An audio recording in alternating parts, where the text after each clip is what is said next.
It'll make me laugh and put me in a great mood. Hello, my favorite people in the whole wide world. Good morning, everybody. Champions, baby. Let's go. Whoa, Sweet David Steak, did you see that? What's up, Klein and Alley Show? Hey, it's KROQ. Good morning. Viva Klein Alley Show. Let's get the show started. The show started. The show started. We are live in Los Angeles. 3, 2, 1. And here we go. Klein Alley Show. 106.7 KROQ FM in HD Pasadena, Los Angeles, Orange County. This is the world famous KROQ. Slog on, my friends. Another morning can officially begin here at KROQ. We are Klein Alley Show. Good morning, sloggers. Ready, set, slog. Ready, set, slog, as we like to say around here. Part of a giant 4-year slog before anyone decided to actually listen to the show. And to you netbangers watching along on YouTube right now, where you're streaming live, a special good morning to you as well. And you can, for you podcasters listening, you won't hear this for another day or two. Hi, thanks for being here, kind of. We are live and interactive now on the world famous KROQ at 800-520-1067 to call, to text. It's crazy to think that next year will be 5 years of slog, Klein. Next year we'll start our 5-year of slogging. The official 5-year slog officially can begin. What are we going to do for our 5-year slog-anniversary? I haven't thought about it yet, but I'm sure it'll suck.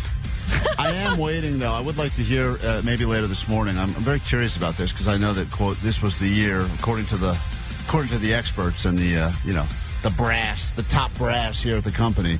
This was the year that people finally discovered our show.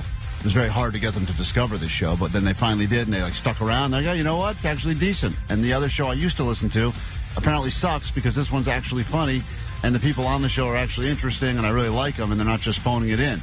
So my question for you, and maybe we'll get to this later this hour, is what is the one thing you heard if you were a new listener that just started listening this year that you heard something, you're like, yep, I'm going to listen to that show again tomorrow. And then it became one of these habits like meth where you just can't shake it. Yeah. It also could be the first thing I heard that made me hate you. Yes. And then transition into love. Yeah, we'll take that as well. So I'm curious. That made an impact. Let's just say made an impact. And if you're just using us for tickets because you want to go to the Foo Fighters charity show, that's fine. If you want to win your way into KROQ's Almost Acoustic Christmas, which is happening pretty much a week from Saturday, that's okay as well. And if you are still shoveling leftovers into your mouth a week after you made this food, congratulations, you're officially part of the leftover challenge like this guy. Sweet dibbity dibbit. This is Alex from Garbage Grove. Thanksgiving leftovers, day number 6 for lunch at work. Still really good. However, after I finished my lunch, I went back to work and my stomach started to twist and turn. Didn't think much of it. I work in a customer service environment, so sometimes I get close to customers. And while I was assisting a customer, my stomach decided to give a really super loud roar. And my customer looked at me and said, "Are you okay?" I said, yeah, I hope so. Anyways, day number 6 done. Nice. The books, nice. Still alive and ready for day number 7. Come here. Give me a hug. Come give me a hug. Oh, that's Vanessa. That's the Colombian cuddler. Watch out. Yeah, watch out. I love that that's not going to stop him. He's going to keep going. Going to keep going. Day 6, I'm about to hit 1 week, and most of my leftovers got chucked. I'm really sad that my wife did that, but I still have some sweet potatoes I'm working through. And maybe people can donate their leftovers to you. Let's go. Wake up every evening.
KROQ, we are Klein Alley Show. That was All American Rejects. They'll be on that rotating stage at KROQ's Almost Acoustic Christmas. That is not the song, however, you should be calling after. We told you it's Evanescence, Afterlife. It'll happen this morning. Sometime, I don't know, in the next 2 hours. Let's be more specific coming up, but just listen for that to win your way in. Let me say hi to Valerie this morning on KROQ at 800-520-1067. What's up, Valerie? Good morning, Sweet Dibbits. Sweet Dibbits. I love you guys so much. I have called so many times, so I cannot believe I made it through. What can we do for you this morning? I just wanted to explain how I discovered you guys.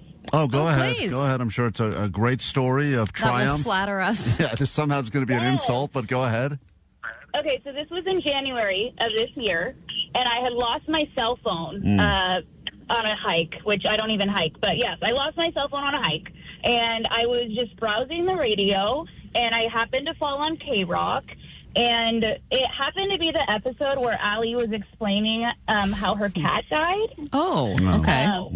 Yeah, and how you were trying to explain it to your kid. And I remember Omar played like the rah in the background, and I was laughing and I was crying, and it was just like I couldn't believe. I'm like, what am I listening to right now? I just thought you guys were so funny.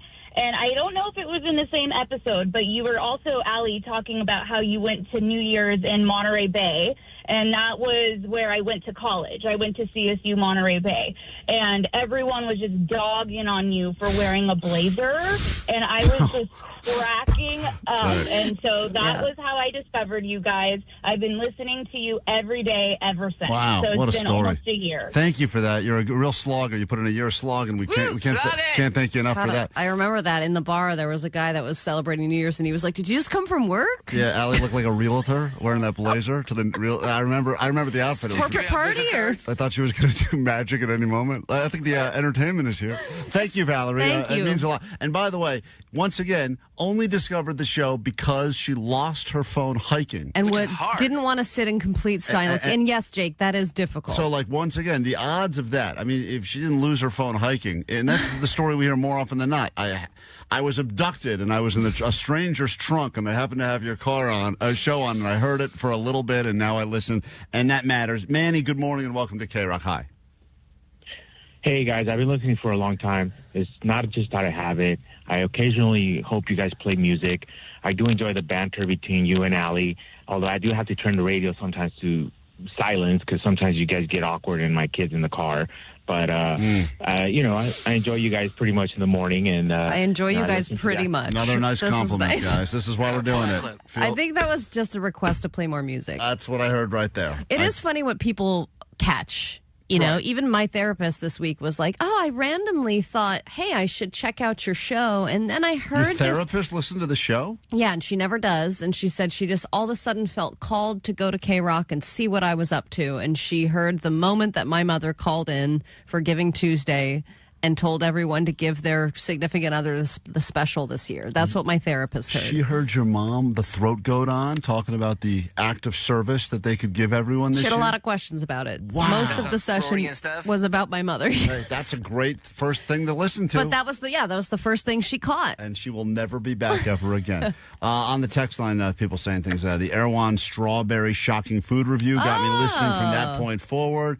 Discovered you guys first on Instagram, then decided I'll check out the show. Got through day 6 yesterday of the show. I got through day 6. That's another compliment. We'll take that. That's like when people are sober. And then they're like, a lot of the people that, of course, are announcing what shows they've left to come over and join us here at KROQ. Well, we'll make it all worth your while today with tickets, and, of course, cash money. If you want Allie's $100, call now. 5 questions about the news. Little Allie knows the news action to kick off the day at 800-520-1067. That is next. It seems like all of LA is starting to get in. There is nothing quite like Christmas in Los Angeles. KROQ Almost Acoustic Christmas 2025. Presented by Pepsi. Saturday, December 13th, Kia Forum. Hey guys, it's Amy from Evanescence. We are going to be playing KROQ's Almost Acoustic Christmas this year. Evanescence. Hey, what's up? It's Tim from Rise Against. We are playing the KROQ Almost Acoustic Christmas. Rise Against. We are rocking and rolling right now, man. All American Rejects. Jacoby from Papa Roach, and we'll see you guys at the KROQ Almost Acoustic Christmas. Still got Klein. Wet Leg. Social Distortion. Get the message. The Paradox. Hey, it's Ryan from Yellow Card, and I'm so excited to announce that we're going to be playing KROQ Almost Acoustic Christmas. KROQ Almost Acoustic Christmas 2025. Tickets on sale now. Details at KROQ.com. Proceeds benefit Al Wooten Jr. Youth Center in Para Los Niños. From Pepsi. Holidays deserve Pepsi.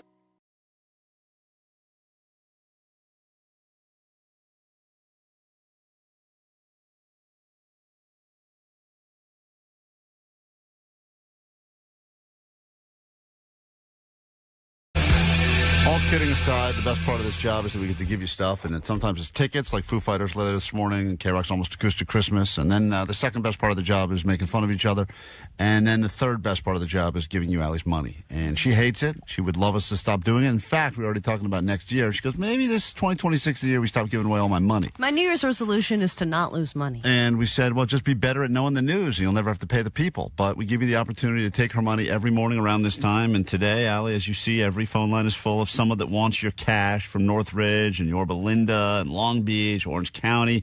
But we say good morning right now to Anthony in Alhambra. Good morning, Anthony. Good morning. You feeling smart? Yeah. Oh, boy. Was that a eh? He's got his own sound effects. That is wrong. Are you feeling smart? No. All right, Anthony. Allie's going to leave the KROQ studios. You will get the questions first. Answer them quickly, confidently, and accurately. These are all questions technically about things in the news. Allie will storm her ass out of the KROQ studios, and as soon as that door is closed behind her, your round can begin. And then she'll come in and she'll get a chance. Ties go to the house. Your round of Allie Knows the News starts right. Hold on. Oh, man. Oh, where is it? Boy. Hold on. I screwed up. Let's see if it's in here. Let me see. No, it was not loaded this morning. I don't have the Allie Knows the News intro. That's what happens. Omar takes a few days off. Allie Knows the News. Hold on. I'll find it. Jake, stall for a second with some of your comedy. Hold on. Hey, how you guys doing tonight? How you guys feeling? Cricket. Good to hear. I work on the Klein Alley show. Cricket. Thanks, Jake. That was a good stall. We'll go with this one. Sitting on a fat ass. Hey! Waiting for Uber Eats to come. Extra large t-shirt, stupid glass of moon water. Man, you been a naughty girl. You let your wife cheat on you. She is the egg room. Smells like a boom boom. Sure does. Big as a walrus. It's a throwback song about Allie. Allie's down, the deuce is loose. Let's find out if Allie knows the news. Love you guys. All right, here we go. Nice throwback intro for Anthony. And your first question is as follows. Let's see how you would have done had you been playing along with Anthony. Here we go. Question number 1. There is a prison sentence that has officially been given to the ketamine doctor who killed Matthew Perry. What was the prison sentence that was given to that doctor? 2.5 years. Go to question number 2. The top artist of 2025, according to Spotify, for the most amount of albums streamed, goes to who? Taylor Swift. Question number 3. Mug Root Beer is expanding and releasing a new product just in time for the holidays. What product are they releasing? Peppermint drink. Go to question number 4. This KROQ artist had an unheard song that was just released on December 3rd, marking the 10th anniversary of his death. Which KROQ artist had a never-before-heard song that just released? Man, Ozzy Osbourne, I guess. And 10 years flies by, man. And finally, question number 5. A dog in Oklahoma has just set a new Guinness record for having the world's longest what? World's longest AIDS. AIDS? Yeah, AIDS. AIDS. Tail. He's changing to tail. Man, oh man. Here we go. Let's bring Allie in. We'll score it together. Allie's battling real people for real money. She's back in here. Sorry, Allie, that took longer than normal. Your intro is not loaded. I don't know what happened. I don't know who to blame and who to yell at, but it's not there. I think it's you blame yourself, right? Yeah, I think it's a Mile. I think, to be honest, I think Miles screwed up. Big time. Hello? What's up? Miles messed up. Oh, what happened? Your intro's not here in the system. Does he put that in? Yeah, I think he does. Interesting. Think. Yeah, we'll deal with it later. Make a note, yell at Miles after the show. Vanessa, remind me, because I'll forget, and I want to make sure we yell at You him. already yelled at him once. I know. He pulled our promo off the air earlier this week for no reason. Stupid decision. Question number 1. Prison sentence has officially been issued for the ketamine doctor who killed Matthew Perry. What was the prison sentence? I believe it was 30 months. You're saying 30 months? Mm-hmm. All right, he said 2.5 years. I got to do some math, because the answer I have is also 30 months, but is 30 months 2.5 years? Yeah, that does work out. That's a point. Congratulations. You guys are both on the board. 1-1 after 1. We go to question number 2. The top artist of 2025, according to Spotify, goes to who? And this is based on total albums streamed. God. I saw some of the... Was it Billie Eilish? All right, he guessed Taylor Swift, always a strong guess. Billie Eilish, good guess as well, but neither of you are right. Bad Bunny. Bad Bunny. Bad Bunny was the top streaming artist of the year. I was going to say Kendrick Lamar. NFL got it right again, I guess. We go to question number 3, and it's still tied up 1-1. Mug Root Beer is expanding and releasing what new product just in time for the holidays? I believe it's a fragrance. Okay. He guessed a peppermint drink, which would be a great guess, but they are releasing their own cologne if you would like to smell like root beer. I would say the most disgusting smelling soda. You think so? What? Yeah. I love that smell. Oh, I think it's got it. I don't like root beer or root beer float or anything about it. Get it away. Go to question number 4, and Allie is up by 1 now with 2 questions left. This KROQ artist had an unreleased song that was finally released on December 3rd, the 10th anniversary of his death. Oh, damn. Who died 10 years ago? It's, I don't know. Is it Stone Temple Pilots? Ah, interesting. Scott Weiland is the answer. Oh, it is? It is. He guessed Ozzy Osbourne, a terrible guess. So sadly, Allie goes up again, and we go to. She didn't say Scott That's a Weiland. good point. Allie did not say the right guy, so she said the band. But I was still impressed that Allie got that, and I think it actually was a song that he did. I'm not sure how much the band was involved in that song, or if it was a solo thing. We go to this final question. We actually have a copy of the song. We'll take a little listen of it later this morning. A dog in Oklahoma has just set a new Guinness record for having the world's longest what? Red Rocket. Oh, great guess. Everyone loves a good red rocket. And Guinness would be there to measure Guinness would be there to measure it. This guy guessed tail. You guys were on the same side of the dog, but also the wrong side of the dog, because this dog just set a record for having a 7.83-inch tongue. And that apparently, doesn't seem very long. For a dog, that's pretty long, apparently. Almost 8-inch tongue? I don't know why, but that set some sort of a record. A dog's tongue is like massive. Well, anyway, you don't win. What was it? Anthony, yeah. I don't know. I didn't read the whole story. Why not? The That's rescue. interesting. Come on, boy news. All right, you guys want to know? I'll tell you what type of dog it was. It was Lab. I bet it was Lab. A French Mastiff. Ah. 7.83-inch tongue. Hey, Anthony, we have nothing for you. Oh, you know what? What the hell? Let's give you a consolation. In fact, I don't even want to say consolation. This is even a better prize than the $100 you would have won. It's a very special Smoke Flower Ruka Beater, limited edition, and it's all yours for joining us on KROQ this morning.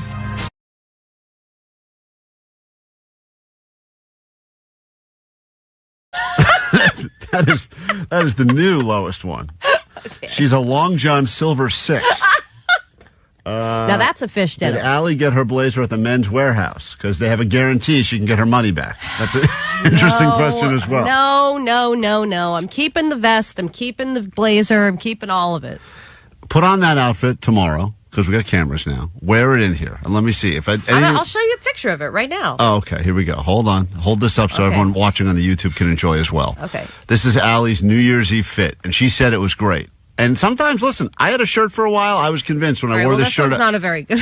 Oh, my God, Allie. Does she look like she's in Miami Vice or something? No, she looks like a disgruntled real estate agent. is what she looks man. like that just lost a house. Like All right, well, this is the bad lighting. It's not. This picture. That's the best lighting I've ever seen of Hold you. on. You got to post this picture on Instagram. This may be funnier. This is when I was drunk calling listeners. This may be a better bad picture than her running in the race. No, it's not. And the fact that you think that this was your good look is crazy. This is insane to me. Okay, but this one's me looking a little more snazzy. You are delusional. It's a whole new I level. look hot. I look like, wow, that girl's from Southern California, and she's busy. I take back what I said about you being an Aquarium 6. The FDA has just approved the world's only 2-time-a-year shot to prevent what? AIDS. AIDS, baby. Oh, that man. clip. AIDS. Definitely pull that clip. She's dancing and doing jazz hands while she says AIDS, which somehow seems wrong. That is correct. Yeah, I mean, AIDS. technically it's HIV, but I feel like I should get Turns you. into AIDS. Well, that's what they say. All right.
Texting in the first thing they heard when they decided to listen to this show, and some people are claiming they're OG sloggers. Did not change the station from the final thing that Kevin and Bean said. I guess I'm just lazy, but stuck around and put up with you guys through the slog, and now I'm thrilled I did. Laughing every day on my way to work, and other people just saying the first thing they ever heard is when, hold on, let me see here, when Klein did his sound effect of a slot machine, and Omar played it over and over again to make him sound like a racist. Oh, nice. Well, there you go. Well, on the other side of it, someone said, I heard what you guys said when the ice raids were happening, and it really hit me, and it really made me feel like I could relate to you guys, and you were in my world, so I started listening at that point. Another person started listening because we spun the wheel of resolution, and it landed on me wearing dresses to work, and I yelled, God damn it! Yeah, that's right. Allie did not like having to And wear they dresses said, I to like work. this show. Yeah, didn't you have to wear a wedding dress on the second day because you had no other dresses? Yeah, I ran out of dresses, I think, on day 3. I was Yeah. wearing my wedding dress, So, which I did not fit into anymore, by the way. was So I hilarious. couldn't even button it in the back. Lots of reasons to check out the show and stick around, and we can't thank you enough. We'll make it all worth your while a little bit later this morning for your Foo Fighters tickets and tickets to KROQ's Almost Acoustic Christmas when you hear us play Evanescence Afterlife coming up a little over an hour from right now. I know you accuse me of thinking that people are flirting with me when they're not, and this has happened I don't before. accuse you of it. It's a fact. No, it's happened at Trader Joe's. It happened at a sandwich shop. There was a lot of prolonged eye contact, and now I think something's happening at the gym, and I need your advice. So I've been going to the gym at my local YMCA where all the baddies hang out. Right. And Move over Equinox. All the hotties are hanging out at the YMCA it's mainly gym. people rehabbing injuries until 3 p.m., at which point it's everyone from Westlake High School. Yeah, I think exclusive. Everyone there, I think, is doing some sort of something that was referred by a doctor. Yes. It's all some sort of physical All the therapy. trainers are like, and does that feel okay, or is the knee still giving out? Right. And then there's Allie there. And then there's me. By choice. So I have been showing up at the same time. I usually get there around 2 or 3. And there is a guy who is also there at the same time almost every single day. And he is a guy my age. And now it's gotten to the point where we are making eye contact every single time we see each other because we're there at the same time. And you start seeing the same people. You start acknowledging each other's presence. Are you at the point where you kind of do the head nod? Because I think that's There was a head nod yesterday. Oh, a head nod. Head nod is usually the slippery slope in a conversation. There was a head nod and a smile. But I've also got my AirPods in. He doesn't. He works out raw dog style. And he's kind of a chatty guy. I see him talk to some other people here and there. But I know you're a gay lady, but is he a good-looking man? no, Okay. So he probably thinks you're in his He's getting league. in better shape. Yeah, but He's clearly committed. Right, but you understand something. If he's a good-looking man, what you're saying now, that you think this man is somehow hitting on you, would be preposterous. If he is a fellow uggo, then It is possible in the realm. He probably thinks you're in his you're attainable. They're like, I could have this butterface. And if you're, and once again, like you've said before, location is everything. That's why Allie likes to go to the Walmarts in Colorado, because she claims she's an 8, as opposed to when she walks around in a Whole Foods in LA where she feels like if a I 2. went to like Equinox or something, Right. They'd be sweeping. I would be stuck in the locker room. They wouldn't want me seen on the gym floor. Right. It's like Abercrombie. Yeah, they put you in the Totally. back in the stock room. So it seems to be progressing, and the eye contact seems to be getting longer, and it's starting to feel like there's going to be a next step. It's so sad how desperate you are for some sort of anything that appears I'm to not be desperate. but- This is something I'm noticing. I'm just there at the gym doing my thing, and there's this icon, and I can feel him looking at me when I'm on a machine. I can feel him looking over and glancing, and then there was a moment where we were walking by, and I swear he was putting his hand up like he was going to start talking to me, and I just kept looking forward, and I was like, no, I don't want to start having conversations with this man, because then that's expected every single time I go to the gym. Then it's going to be a little more conversation. Then it's going to be, am I leading him on, right, by even talking to him at a gym setting? And people do cheat at gyms, or at least get very flirty at the gym because they're feeling themselves, and then they see somebody else notice them feeling themselves, and there's a lot of sexual tension there. I think the gym is a place where I speak for straight women now, because I have to, and Vanessa will agree with me, where I think women least want to be approached. Absolutely. They just want to be ignored. And least want to be smiled at or flirted with or But hit they on. also, it's when they look their hottest. I think that might be true, but I honestly don't go to the gym because I don't want people to talk to me. That's the main reason you don't go? Well, and also the gym intimidates me. I'd rather be in nature. Right. That's why she goes on these runs with a 6-year-old listener. Yeah, but doesn't wanna there's feel a lot of intimidated. people like Vanessa who they feel intimidated by the gym or just don't like the gym environment. Curves, right? Yeah, the lady-only gym where you don't get hit on by people. They literally had to create a whole gym just for women so guys wouldn't flirt with them. My aunt used to go there. I think she still does, too. Everyone's aunt goes there. That's what they should have called the gym. They're like, Ants. finally, no one's looking It's at like for me. the old ladies and stuff. Right. Yeah. Allie, maybe that's where No you one need was to... looking at them at the regular gym. But let me ask you this. If you are convinced that this man is, quote, flirting or about to start flirting with you. I think he thinks that there's some kind of a spark there, and I think he thinks in his mind that I am going there at the same time every day. Why would he think that? Everyone, the regular gym people are very routine people. They like to go at the same time every day. It's not because there's a person there they want to see. It's because that's when it works into their schedule. No, I think that maybe he thinks that I'm making an effort to be there at the same time. I think delusions of grandeur. I think that you are once again insane. This is a little Delulu. I'm not going to lie. A little. It's a lot Delulu. It's all with Allie. It's all the same stuff. This whole Trader Joe's. I returned moldy tortillas, and the guy couldn't stop talking to me. That's what they do. A guy at a gym is looking at you because you're there every day. No, but he was going to start talking He to was me. going to start talking to me? He was opening his mouth and looking towards me and putting his hand up like he was going to start saying something. And I was like, no. Who does that? I'll bet you $1,000 this man has no interest in you sexually. In fact, let me ask you this. People on the text line are saying that that's not true. What's not true?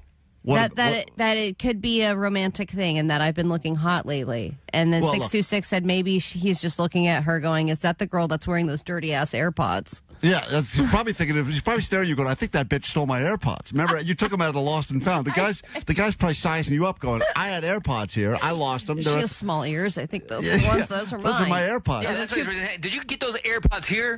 You need to go up and. He was about to go. Allie, Excuse me, those are mine. Today at 2:00, whenever you go, you need to go walk up to the man, approach him, and say to him with your phone on, so you record this for us to listen to tomorrow. Hey, what's your deal, man? Are you flirting with me or what? No, I'm not. What's your deal, man? I'm not going to say what's your deal, man, because I don't want to insult the guy. Why don't you go? How about this? Let's turn the tables. I'm so confident that what you're saying is preposterous now. You go up to him today and say, "Hey, I see you're at the gym. Hey, would you like to go Would you like to get a meal after this? No, one of I'm these not days? going to lead him on. No, watch him say no quickly, and then we can put this to bed. Watch him sprint as fast as he possibly He can. might actually say yes because he's a fellow uggo. Yeah, well, that's what he's. That's what I think, though, Klein. This guy's in my league. So He's not cute. So you It just changes everything. It's not like this is a hot gym guy. But what's your definition of cute, though? Because I remember yesterday in Shover Time, or yesterday you and Klein were going at it because you had a different outlook on what you thought was cool and stuff. You know what I mean? No. No, we don't know. No, what remember you yesterday Johnny, you were this is getting on Johnny. her This because you is were one of those inside thoughts. You keep it inside your head. You don't say it on the microphone. You got to have the inside thoughts too. So, this is Allie, what pretty boys think, and they shouldn't say. Allie, here's what you need to do. I'm serious. Today's the day. Just go out and just say, hey. Hey, Bug Eyes. Hey. He's got Bug Eyes. Oh, okay, great. Hey, Bug Eyes, you want a piece of this? Are you wanting this? You want this? wanting what I've been putting down? You want this? Do an accent, too. This sweet lesbo snatch or what? Oh, hello.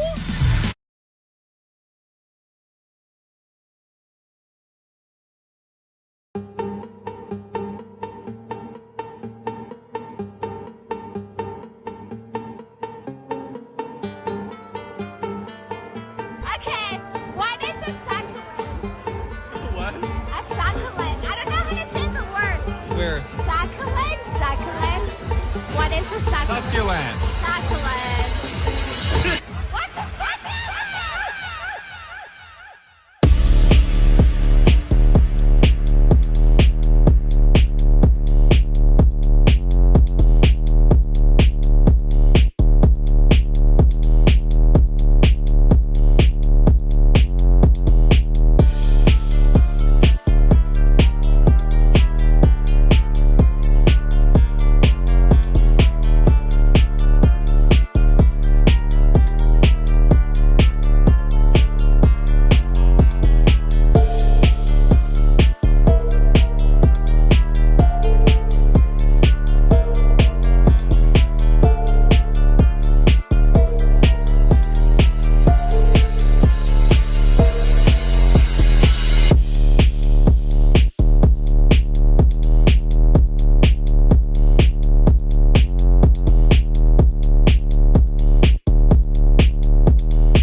KROQ, your Klein Alley show. A little bit later this morning, we will pay some tribute to the greatest acting that happens this time of year. That is when you get given gifts you hate, but you still have to pretend you like them. Jake was in the streets talking to people to practice their acting so that they can get excited when their coworker gives them something they already have or something they hate. And here's a tease. Oh, okay. Thank you.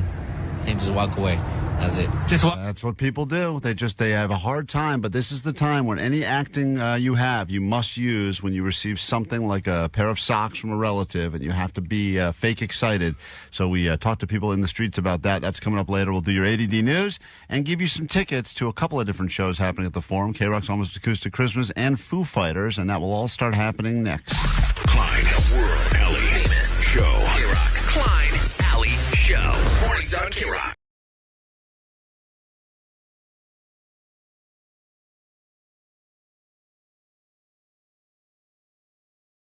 KROQ, we are Klein Alley Show. Let's do some news. Then a brand new hour of the show can officially begin. Perhaps it will be the greatest hour of your life because you'll win tickets from us to go to see Foo Fighters at a charity show happening at the Forum. Just announced. Tickets aren't even on sale until Sunday, and they're not even actually on sale at noon. You have to make a donation of your choosing.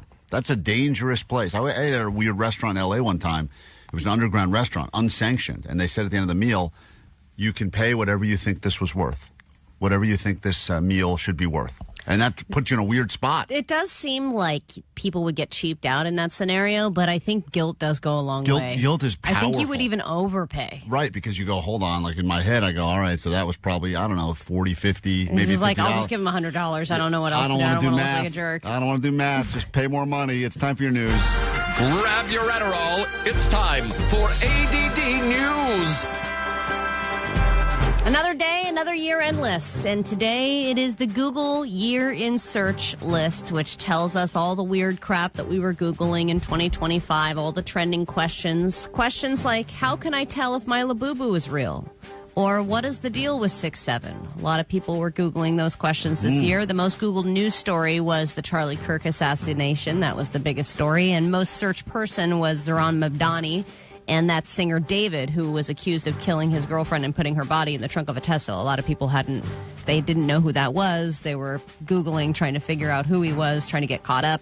K-pop Dino Hunters was also massively Googled, and Hunting Wives was the most Googled show. And speaking of Shohei and Yoshi and the Dodgers were massively searched. But some of the most Googled questions as well were mainly about technology. How to use ChatGPT. Why is my Wi-Fi slow? What's a VPN? How do I remove the background from a picture? How do I fix a computer that won't turn on? And Klein, you will relate to this one. Why is my phone ringing? You're not alone.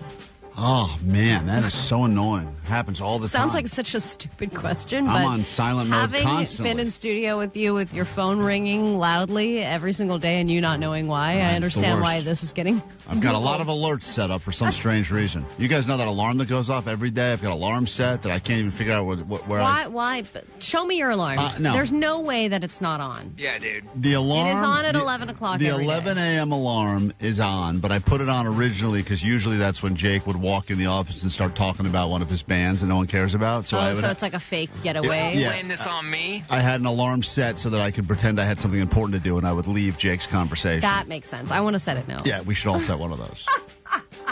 Yeah, but there's no way that it doesn't exist in some way. You're saying that it's just out of the blue there, right? The way the Apple universe is a little flawed in that my phone is... I think you're a little flawed. No, it's the more Apple likely universe. than Apple. It's probably the geniuses. It's the Apple universe, not me. There's a lot of stuff that happens the other thing is that when these go off, you just kick the can down. You're like, snooze, right. snooze, right. snooze. I'm like, just turn the damn thing off. It takes one more second. I am not kidding when I say this. I sometimes drive to work in the morning, snoozing every 10 minutes on my phone still, and then I get here and we'll snooze through. You don't even know because it's happening in my pocket. I'll snooze the entire show. You're snoozing all show? I just keep snoozing. Wow. Slogging and snoozing What a way to around go here. through life. Yep, just constantly snoozing. Eventually you snooze right back into the longer snooze, which is sleep time. I think eventually if you snooze enough, the alarm realizes this guy's... And they give up on you? Yeah, they give up. It's kind of a great feeling. This guy's never going to wake up. He's dead. A newly digitally remastered Mad Men has been released for anybody who wants to see, drinking and smoking and extramarital affairs in 4K. But there are some issues with the remastered version that everybody's pointing out because someone remastered the wrong version of the show. So in one scene, you see, there's, that scene, you've seen Mad Men, right? Of course. So you know that scene where Roger throws up in the middle of the office? Don't spoil it for people that haven't seen it. Okay, it's been out a long time. Yes. And it's like right at the beginning. Yes. So he has too much whiskey, throws up in the middle.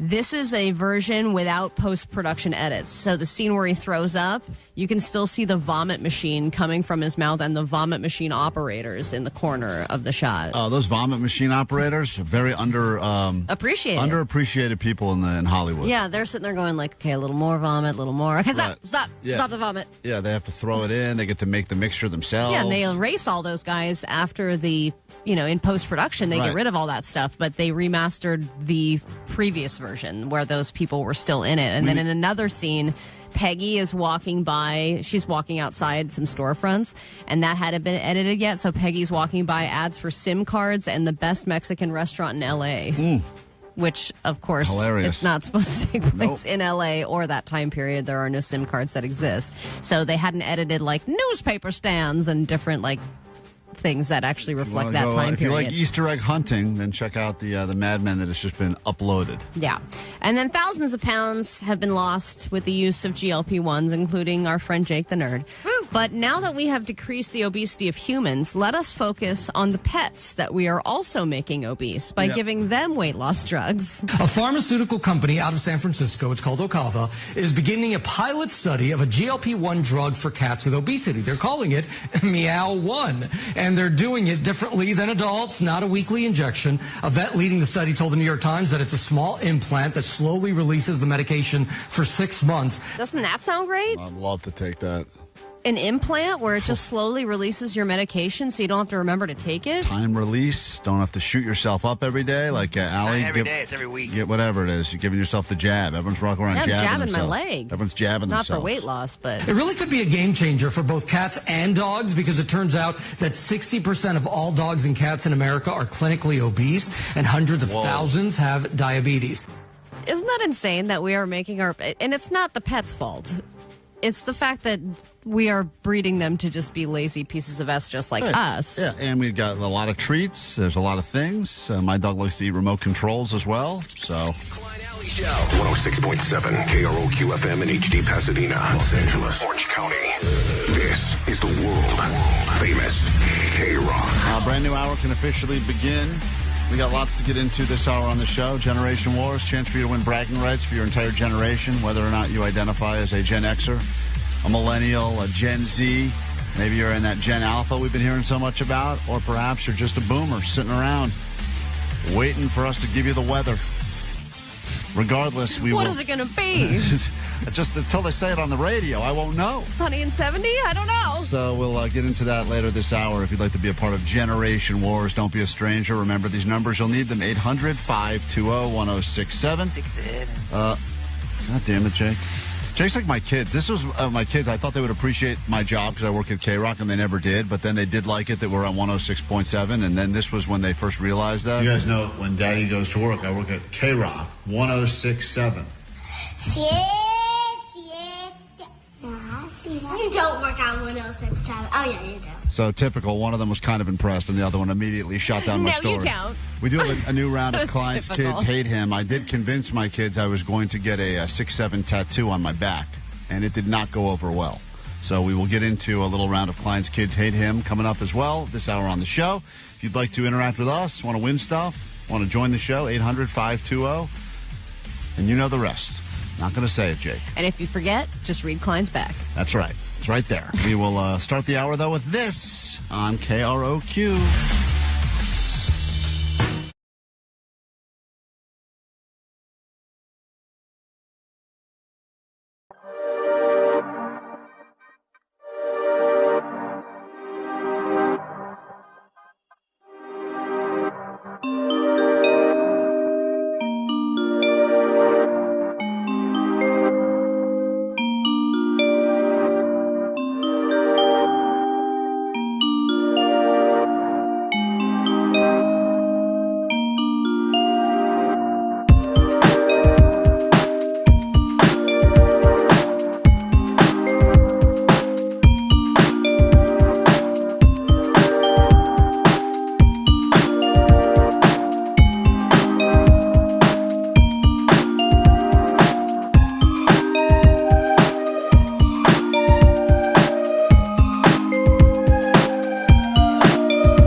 KROQ, we are Klein Alley Show, and we're a family here. We consider you part of the family if you listen to us, even if it's only for a couple of minutes every day on your drive, or perhaps you're one of those net bangers that watches the YouTube every single day, or maybe we made your Spotify Wrap, and a lot of people have been texting us to say, I can't believe I wasted 4,000 hours with you guys this year, whatever it was. Thank you for doing that. All matters, and we appreciate all of you that have tagged us in that as well. And then there's our real families, the families that we go home to, that for the most part, if given the choice, would probably prefer we didn't have this job, because part of the rub is that they oftentimes get discussed on the show, and they didn't really want to. My wife's a shy person, doesn't like being discussed on the show. She had a lot more people sliding into her DMs that are like saying something, commenting on things we talked about on the air. Please stop doing that. She truly hates it. That's the reason I got dumped. Yeah, Jake got broken up. Which time was that, That's not the Jake? reason you got dumped. Part of it because of the car, a bunch of the stuff. Yeah, but a lot of it was your own doing. This show was maybe like the 5th or 6th reason down. It was not the main reason you got dumped ever. Yeah. I don't think so. No way, dude. So it started going downhill as soon as you moved in. She realized with all your little tchotchkes around and your dead octopuses, she was like, what have I done? We were a byproduct. Meanwhile, at my place, my kids truly hate the segment Klein's Kids Hate Him, because not only does the theme song make my daughter cry. Would she be listening now? Probably, yes. They're probably on their way to school here as we we go. speak. Klein's kids hate him. Shut up! Klein's kids hate him. Klein's kids hate him because he's a bad dad. It's not okay. I'll kiss you, bro. Klein's kids hate him. That boy. Klein's kids hate him. Yeah! Klein's kids hate him because he's a bad dad. What? I want this on your radio. I do not want to do the same one on your radio. You are crazy, Dad. So, I have a new round of Klein's Kids Hate Him for you. First, I'm going to play you a fail. This is one they didn't fall for. I thought I was going to get them with this one. And then I will give you the one where they got really upset about last night. But this was the attempt to let them know that we were going to In-N-Out. They love In-N-Out. We were going to go take a Saturday drive to In-N-Out. They were all excited. And then I told them that In-N-Out was going to follow Chick-fil-A's plan of closing one day a week. They can't figure out for the life of them why Chick-fil-A is not open on Sundays. And even explaining that as a parent, you're like, I don't even know how to explain this. I'm like, I think it has something to do with God or something, but it's still, it makes no sense. They stay home and pray. They hate that, and I told them that In-N-Out was going to start closing every Saturday, which was the day that we were driving to In-N-Out. And anyway, they didn't fall for this one as much, but don't worry, I got them back last night good. Man. Dad, are you going to get something at In-N-Out? Yep. Come on. I said yes. Want to share some cheese fries? You know it. Aww. Oh, man, that's crazy. You know Chick-fil-A is closed on Sundays? Yeah. Every Sunday? Yeah. Oh, In-N-Out is doing that now. No, it isn't. You said that we were going to get In-N-Out. I want In-N-Out, Dad. I didn't make the rule, but apparently that is Dad, new. you said we were going to get In-N-Out, actually. I want it. Your phone. I know you're recording. I know you are. Your phone is down, but it can still be recording. It's so obvious when you do that, Dad. It's just so obvious. We'll show you in a second. When we get there. Okay. So then, of course, I've got to pretend that, With the workers outside going, hello, what's your order? Yeah, See, close. Like I'm trying to get her to not call my bluff, but as we're pulling up to the In-N-Out, there's clearly a long line of cars there. So that one did. So that was well, a fail. it's good that she didn't believe you. You would have turned her into an atheist. But last night, I got them good because they're all upset because I told you my wife recently got a tattoo of their birthdays on her. And they are upset about the tattoo that she got? Yeah, because she went into a whole rant. When they used to call them mommy stamps. She had a stamp on her, the Slutterfly, and they didn't like it. And she gave them a whole speech about tattoos are bad, don't ever do them. I regret this tattoo. I should have listened to my parents. And then she went and got another tattoo. So they're very confused as to exactly what message they're supposed to... Well, we all are confused. I am the most confused. So I decided that I know that they didn't like her getting the tattoo. I will tell them that I'm getting a tattoo. And this went exactly as I thought it would. Daddy's going to get a tattoo. No. Can I tell you about it? No. Listen, it's going to say 6'7". No. Now, they really hate... I'm just going to say something right now. They truly, truly hate I think they hate all adults trying to get on the 6'7" train, so that's one layer. They have specifically asked me to never say that again. They hate it so much, and they also said 6'7" is done. It's now off to 41 is in or whatever. But they really, the combination of the tattoo and the 6'7" back piece I planned on getting really sent them over the edge. Listen, it's going to say 6'7". No! But it's going to be big. No. It's going to be on my whole back. You know what? 6'7", 41, 10, 11, 7, 11. And also, a few days ago, you just said that you hated tattoos and you're never getting them. And Mom, you're getting it off soon. I'm scheduling you an appointment to get the rest of yours off, except for the one that has my birthday, if you really want it, but it's still hideous. Thank you. And then, of God, course, it cuts deep, huh? And the problem is now I have started, it was a calm dinner. Everyone was just sitting around having a calm dinner. Also, you said you hate tattoos and are never getting one? How judgy of you. I think I... Do you hate Vanessa's tattoos? I didn't know Vanessa had tattoos. She has a bunch of tattoos. She's always trying to show me her body and stuff when she wants to hug me around here. I say, keep it to yourself. She's like, look. No, I didn't say... Do you hate my tattoos? Yes, yours I do. Really? Yes. By the way... So you think I never should have gotten them, and you think Vanessa never should have gotten them? Vanessa's look good. Vanessa's got those cute little ones, right, on her arm and stuff? Yeah. Yeah, yours are not like that. I have a cute one on my arm. It's cute. That one is terrible. Terrible. Why are you laughing at me, Vanessa? Allie's is so blurry, it looks like one of those magic eye paintings that Jake has. I got it when I was 18. What do you expect? Well, that's my point. I'm trying to let them know that any decision you make about a tattoo at the age, or don't make that decision. Most people that make a decision when you got one at 16, didn't you? Got one when you were 17, yeah. Those decisions are stupid decisions because you're not an adult when you're making those decisions, and you have to live with it. I have to tell my kids I hate drugs. I have to tell I hate alcohol. They think you hate so many things that you actually love. Yeah. If I say I hate gambling, they need to understand that means I love gambling. I hate porn. I hate all of it. Hate it. You've got to say it. I hate it all. So anyway, this edition of Klein's Kids Hate Him. Well, now you know what they would really hate is if you actually got it. Well, so here's the thing. I did find a guy that will do, I'm not going to do a real 6'7" giant back piece, but I did find a guy that does a really good looking fake. Like like henna? Better than henna. Because I think what they, if you go to the tattoo place, they'll actually do the tattoo and then they'll kind of put it on you like temporary tattoo style and then sometimes trace it. Cool. You should do it. But it looks really good when they put it on. Like it's a little elevated, just like the angle. I bet you could take a picture of your back and then have ChatGPT just put a giant... They would look. So I'm going to probably do that first so that they'll look at it and go, that's not real, that's fake. And then you'll be like, yes, it is. Lift up my shirt and show it to them. Cool. So you won't be able to see it because of all your back hair? This will be... What's under all that hair? I swear to you it says 6'7" down here, kids. It seems like... There's nothing quite like Christmas in Los Angeles. KROQ Almost Acoustic Christmas 2025. Presented by Pepsi. Saturday, December 13th, Kia Forum. Hey guys, it's Amy from Evanescence. We are going to be playing KROQ's Almost Acoustic Christmas this year. Evanescence. Hey, what's up? It's Tim from Rise Against. We are playing the KROQ Almost Acoustic Christmas. Rise Against. We are rocking and rolling right now, man. All American Rejects. It's Jacoby from Papa Roach, and we'll see you guys at the KROQ Almost Acoustic Christmas. Third Eye Blind. Wet Leg. Social Distortion.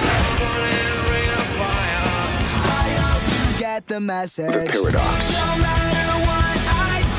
Hey, it's Ryan from Yellow Card, and I'm so excited to announce we're going to be playing KROQ Almost Acoustic Christmas. KROQ Almost Acoustic Christmas 2025. Tickets on sale now. Details at KROQ.com. Proceeds benefit Al Wooten Jr. Youth Center and Para Los Niños. From Pepsi. Holidays deserve Pepsi.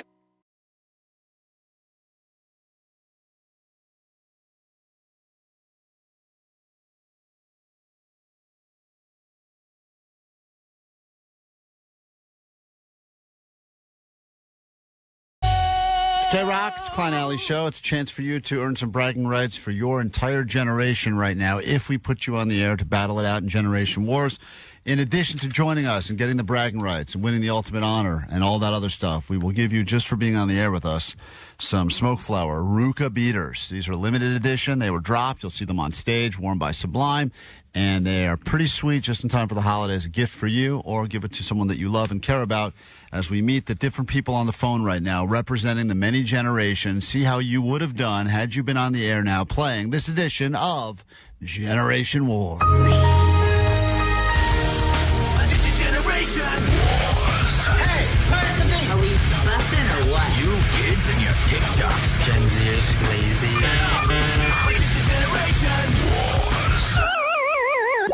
Got a collection here of questions that span multiple generations, and now we're looking for our contestants here. We will be doing an Oops All Boomers round of Generation Wars next week.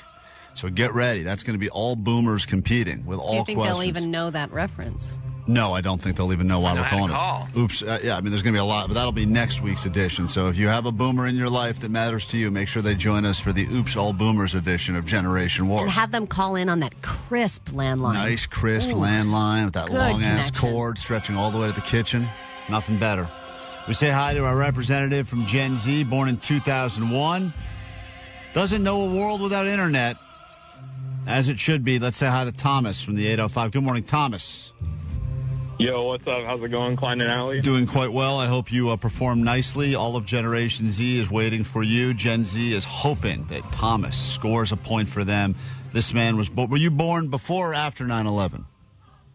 Before 9/11. But just barely.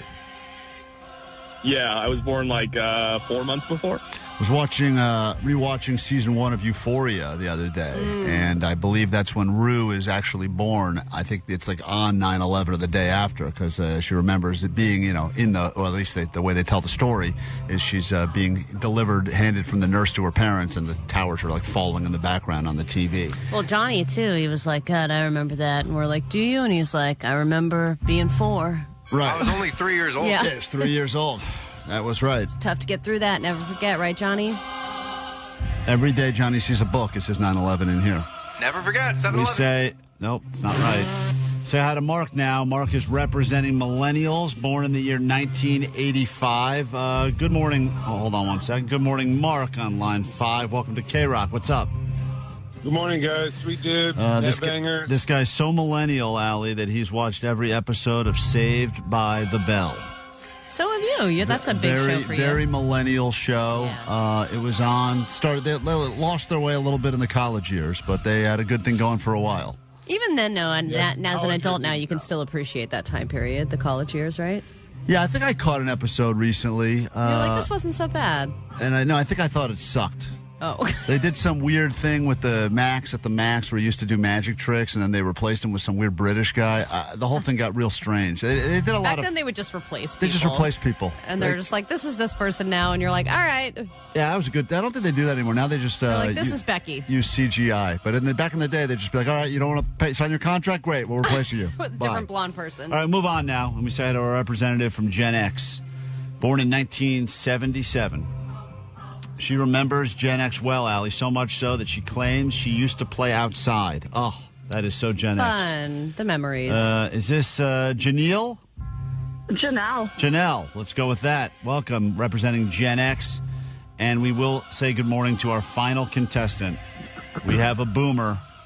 He is retired right now, born in 1963. His name is Kent, but you probably already knew that.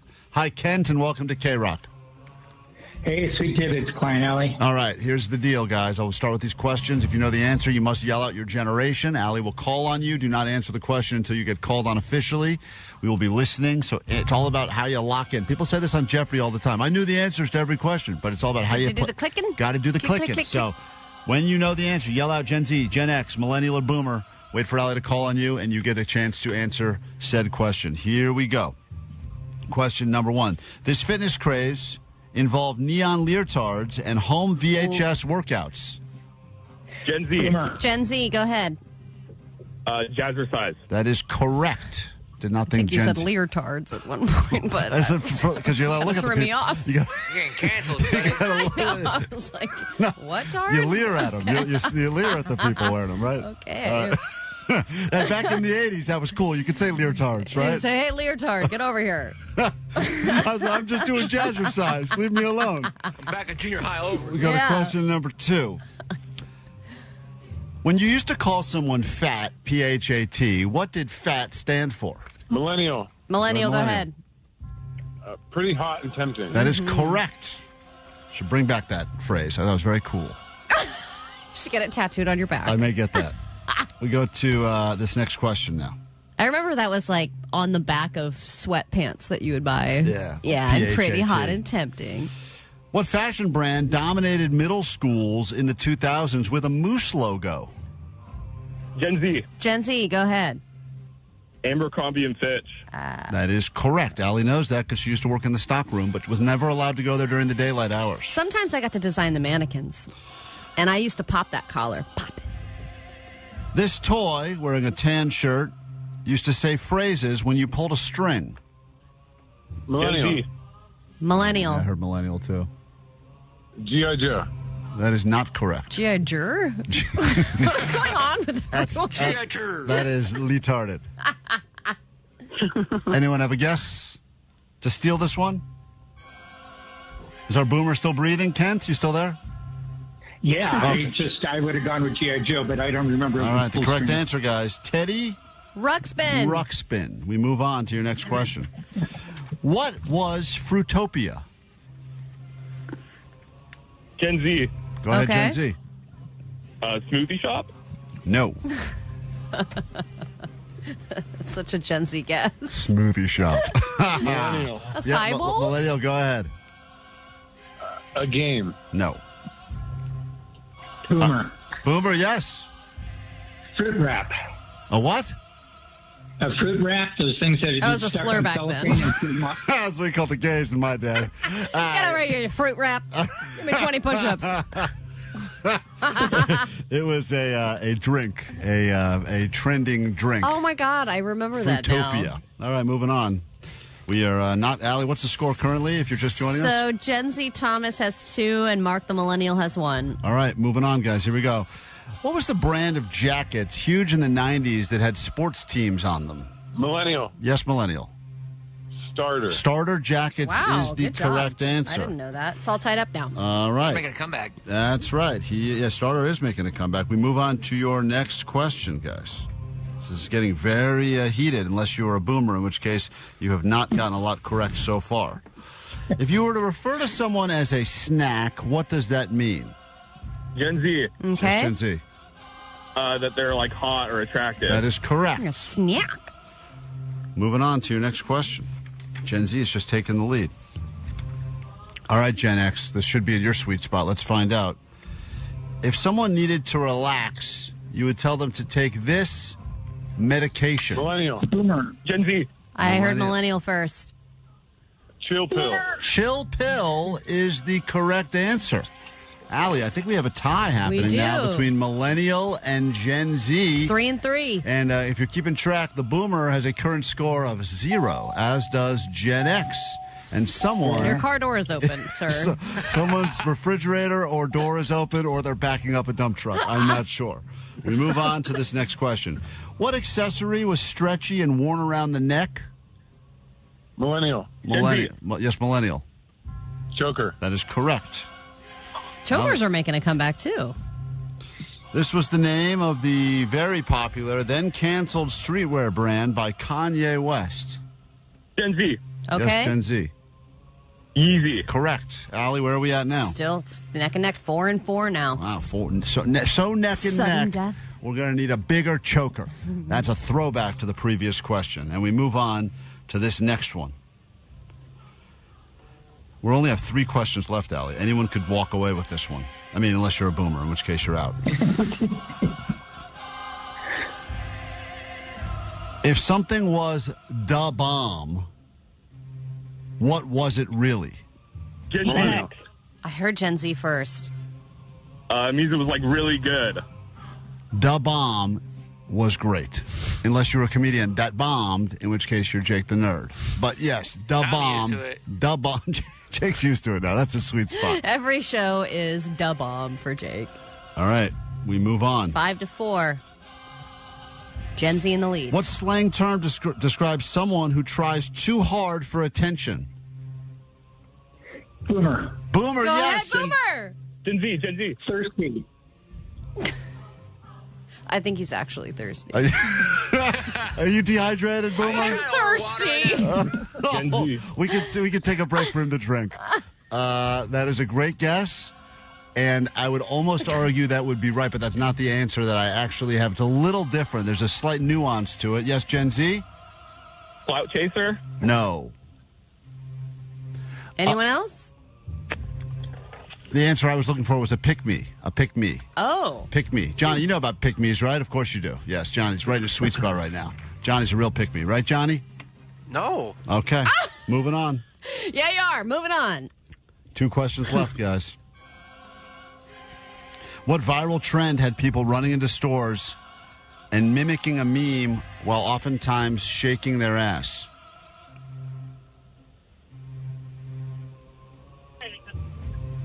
Come on, Boomer. Give a guess. Hey, diabetes. I was working full time during these days. How would I know? That's so Boomer. Oh, Give my that man a God. point. I was working, damn it. That's good. I was raising a family. Harlem Shake. No one gets the point What are you on that. doing, shaking your ass in a store? Get back to work. I'm trying to stock the shelves here. You're shaking your ass with the stupid music on. And the final question, not that it probably... Oh, Allie, what is happening right now? Is there someone So in the Gen lead? Z's got 5 points, and Mark, the Millennial's got 4 points. Okay, so this could matter. Still anyone's game. Still anyone's game, and I'm going to say this is a 5-pointer, so give the Boomer a chance. Here we go. This pants style had drawstrings at the hem. Gen Z. Millennial. Gen Z, yes. Parachute pants. That is not right.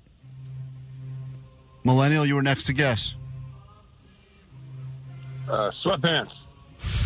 The answer is the cargo capri trend that was big for a while. Oh, my God, I had those. They did not look good with my cankles. No, they do not. It was not meant for Allie's cankles because that string was working overtime. Yeah, to keep 'em up. string. All right, well, listen. Can you remove the string and let these out? These cankles to breathe. To Kent, our Boomer, and to Mark, our Millennial, and to Janelle, our Gen Xer, thank you all for participating. But it doesn't matter because at the end, when all is said and done, there's one man that stands atop the rest, a generation that loves to get some sort of credibility. And no cap, I say to you, Gen Z, you are the winner of this round of Generation Wars.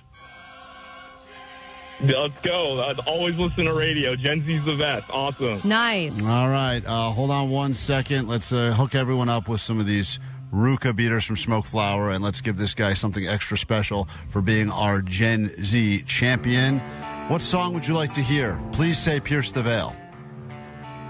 Anything by Limp Bizkit, actually. All right.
K-Rock, Klein Alley Show. Some controversy on the text line now. People saying Teddy Ruxpin did not have a string. He had a cassette tape inside. I think there may have been multiple versions of the Teddy Ruxpin. We do a lot of research to make sure. No, it was a cassette tape. I know he had a cassette tape inside, but how'd you activate the cassette tape? I thought there was a string involved, too. No, you just hit play, dummy.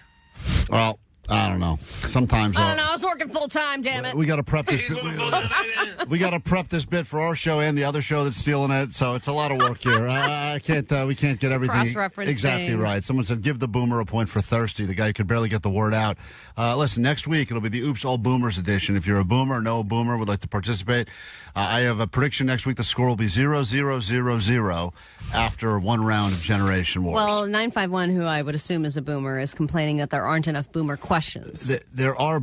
We always ask boomer questions. Not in this round. I mean, they're always different. But a lot of rounds, it's like which couple famously slept side by side in twin beds on TV. I mean, that's a boomer Bert question. And Ernie?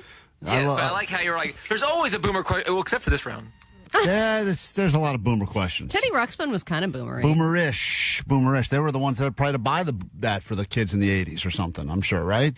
Anyway, we appreciate that you've checked out the show, and if you're listening to the show, thank you. And if you feel the need to call and leave a message, you don't necessarily have to be drunk. Not every one of our listeners is drunk. Hey, Kevin, Allison. I just want to say that your show has been so great. Yeah, I'm drunk, but your show has been so great. I spent a year and a half on Dialysis, and it's not an easy thing to go through, but I had your shows. What percentage of our audience is currently on dialysis? It seems like a high percentage, right? I mean, is that like, are we the only thing that's on in the center where people get dialysis? That should be our catchphrase. We are number one. Yeah, if you're stuck in a machine. We're the number one show for patients on dialysis. And you cannot go anywhere, then we're the show for you. You are stuck for hours. People off because I told them that you're closer as family than my actual family. Oh, so well, thank you. Keep up the good work, because I know you are great towards people. Just keep it up. We're great people, kind of, for that He guy. said we're great towards people? We're great towards people. So. And is this man drunk while he's getting dialysis? Probably. I think those two are probably counteracting each other. Yeah. Take a break. Back in a moment. Your news, those Foo Fighters tickets you want, and much more after this. Want to do something special for your woman this Christmas? Schedule her pap smear. Klein Alley Show. Give her the gift that even Santa can't deliver. KROQ. Oh.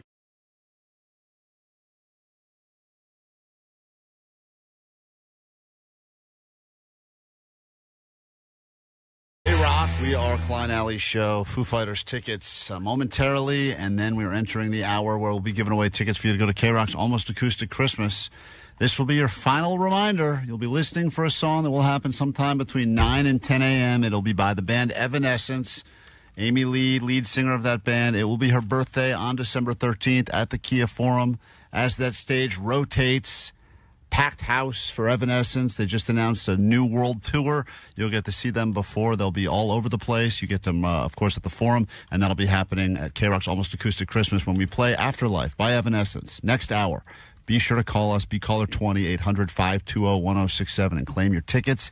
Win your way into the show that is just almost sold out, so get them while you can. A few tickets remaining at Ticketmaster, details at KROQ.com. And right now, your news. Grab your Adderall. It's time for A.D.D. News. So, according to financial experts, we are entering something called a convenience economy. Even though there's always that talk of a recession and tariffs and blah, blah, blah, people are still happily paying for stuff that they don't need. Specifically, we are paying a lot to avoid basic household chores these days. And these are some of the things that people are buying. Sales for combo washer dryers are up so that you can avoid that annoying transfer from the washer to the dryer, carrying that heavy wet clothing 2 feet to the dryer. This does it all in one, and it's over $2,000 for some of these things, but people are happy to pay it. They're also getting... Just for space saving alone, I mean, that seems like a great... If you can get one of those... I didn't even know those things existed. I know, now they do, and everyone's buying them. A combo washer-dryer? Yeah, it washes and dries at the same time. Hey, Uncle Scotty Springer, find out who's making them, and let's do some... let's give some away. If people want them, let's give some of those away. Let's make it happen. Well, the depending on where your washer is compared to your dryer, if it's like Mike, I have to drag mine across to the other side of the hallway, and if you don't properly get down and work your back into it, it can be really annoying because it is like then the socks are falling and all this crap is happening. You got the pile of quote clean, just washed clothes. You drop half of it in the trying to get it. You're like, damn it! Right, then all of a sudden, and if you do the sheet, then it's wrapped up in all the other stuff. Yeah, that's an interesting concept. I wonder if those are any good. Another thing that people are buying is that they are people are getting so lazy that in addition to getting their groceries delivered, they're also paying extra to have someone put the groceries away for them. Whoa. This is a new service that's being offered by Walmart. So you can pay an extra $40 for this is through the app and the monthly subscribe. How do they thing. know how you organize your stuff? You can tell them. You can tell them I want things in the crisper. You can make little notes of almost harder. where you want. I know. agree. It seems almost more to have annoying. to explain where things are in the fridge to another person is annoying, but if you don't want to deal with it and you find it less annoying than actually putting your groceries away, now you can pay for that. You can tell a lot about a person based on how their car is organized and clean and how their fridge sure. too. I had a great organizational system going, and then my sister and her family lived with us for like a week during Thanksgiving. A mess. My whole system is completely... They had no respect. I had a great system going. What's your system? It's just very clear where things go. Like the top shelf is the drinks, the canned drinks, smaller drinks. The next shelf is the bigger drinks. I'm talking the jugs of milk, all that. They were just, every time they came back with a little leftover here, and I know Thanksgiving throws everything off a little bit because you just got to cram stuff where you can fit it. Mm-hmm. But I opened it yesterday. It's like full anarchy in there. Well, and if you lose track of it, it can go into chaos pretty quickly. Chaos. And you're like, I don't know how to recover Right, from this. and And then you forget the things that you have in there because they're not properly displayed. And then You're you right. look through the drawer and you're like, damn it. Yeah, it's Forgot about this thing. No good. Another thing people are buying is a styler closet for $1,800. You can basically put your clothes into a closet that, with the press of a button, will close, deodorize, steam, and dry your clothing. Oh, I've seen that thing. There's another. Did you hear about the $1,700 pizza oven? Yeah, that can make restaurant quality pizza at home in 2 minutes. I did see that. Yeah, So Sebastian. I saw Sebastian Maniscalco talking about that thing. I don't know why I don't have it yet. You want all of these things? Then now we're talking. This is all peak laziness. This is a lazy shop. This is like a lazy guide's shopping list, gift list. All right, does the magic of Christmas slowly die as you get older? Apparently the answer is no. 55% of adults say that they get just as excited about Christmas morning as kids do, and that opening presents is the best part of Christmas. But it seems that this year people are getting creative. Parents are getting more shady about how they hide their gifts from their kids, and a lot of them now are coming, like if you have a hiding spot, it gets discovered, you have to get creative and find a better hiding spot next year. But this year, parents are planting decoy gifts, wrapped boxes that are, in essence, bait boxes for your children. Smart. So they shake or even open them, then they find nothing of value inside, and they just think, wow, I have really crappy parents or nobody loves me. But some of the biggest hiding spots are the attic, inside of suitcases, in sheds, at work, inside appliances, and in the trash. And some people say they have forgotten where they've hidden these gifts, only to find them after the holidays. And 29% of people have had to rebuy a gift because it was too well hidden or misplaced. Yeah, I've done that. I've done that more than a few times. That would make me so angry. I did find, though, I don't normally hide things, but I did hide I think a Mother's Day card for Katie in my sock drawer. You just found it? And I just found it. Yeah. And I was like, what the hell do I do with this now? This is my drawer for hiding dildos. And now I was I've got like, this Mother's Day card I have here. dildos and Mother's Day cards in here. But now I'm like, do you want this? And she's like, no. And now she knows about the card, so what am I going to do with the card? It's just give it kind to her of, next year. you think she'll forget? You know what I realized with Mother's Day cards, even birthday cards? I hate the card industry. I think it should be shut down. But I think you could give someone the same card. I'm going to do this experiment now with my wife because I feel every year I run out. It's her anniversary. I can just give her the same card. It all says the same stupid stuff in it. So if you like a card, just buy like 6 of them? No, don't buy 6. Give the same. She opens it. Oh, my God. You just get 6 envelopes. Put it back in, seal it up so next it's year. still signed by you, same message. message. Same message. To another year of blah, blah, whatever the hell this is. So you just have to write something generic. Yeah. Well, why wouldn't you not write anything generic? I'd write something specific about how... I love you. Keep loving you. No, we're two women. We write like love letters and crap. That Even if you write something Katie like that. fills up the whole other side of the card. Allie, if she gave it to you again next year, you wouldn't think to yourself, I've read this before. No, I wouldn't. You would just be like, oh, well, it's honestly, we could single-handedly save everyone thousands of dollars. Same card every year. Unless it's a really funny joke card. Then you'll remember that. Yeah, you'll forget. And then finally, good riddance to Matthew Perry's doctor, who has officially been sentenced to 30 months in prison. He pled guilty to giving Matthew Perry lots of ketamine back in July, and it caused him to overdose and die. And he was also way overcharging Matthew because eventually he spent $55,000 just getting ketamine from this doctor, which was way too much money. And this guy is a scumbag, so much so that his defense lawyer even called his actions the perfect storm of bad decision-making. And now he's taking accountability, saying, I failed Mr. Perry, and I failed his family, and I should have protected him. But this is a guy that just 2 years ago was texting his friend saying, I wonder how much this moron will pay. So I don't think backtracking at this point really helps. All right, well, on that note, we get into a brand new hour of the show. A great hour if you'd like to win tickets to go to shows, and we will start that right now. Klein Alley Show. 106.7 KROQ FM in HD Pasadena, Los Angeles, Orange County. This is the world famous KROQ. Good morning. Just after 9 o'clock. It's KROQ with your Klein Alley Show. Slogging to the end of the year. Thanks for slogging along with us. You put in some time, some of you 4 years, so the very least you could do is hang out with us through the end of 2025. Make it worth your while with a couple of things to look forward to. A week from today, we will be heading to Hollywood Park Casino for a live Showtime podcast where you can hang out and get yourself some of these very limited edition Sweet Divots t-shirts. In fact, I keep saying the first 106 to arrive get the shirt, but you can actually, it's the first 106 to RSVP will get themselves a Sweet Divots shirt.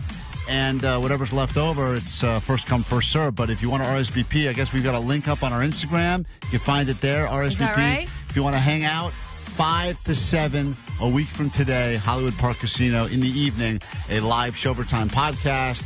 Jake will get that official pube cut, and so much more will be happening. So we look forward to seeing you out there. And someone's got a review of yesterday's Showtime that we did. It's our bonus podcast that drops once a week. Hi there. I'm just calling in to say I'm listening to the Showtime, and Johnny's rolling his eyes about the K-Pods or whatever. And, you guys are like, you're really talking about this? Oh, this is not. Well, I hope you guys just know, regardless, we're going to listen. The listeners, I'm still having a great time listening about it. So it's still going great. So this person doesn't care what the hell we talk about. Johnny was not a fan of yesterday's Showtime pod. Allie called him a very derogatory word. I couldn't believe she said it, but she did, and it's all stuff that you couldn't hear on the actual radio. But we did find out that Johnny is officially wearing lipstick now. He does have a pretty mouth. He's got one of them pretty mouths, and he's making sure we all have job security for another year. So, I got us, guys. Don't worry. Thanks, Johnny. We appreciate it. That's why lips are raw by the end of the year. Let's do his throat now. It sounds. Johnny, say something. Yeah, I'm sorry. I got us till the end of the year, boys. Don't worry. See, that's all right. It's good work right there. That's Employee of the Month attitude right there.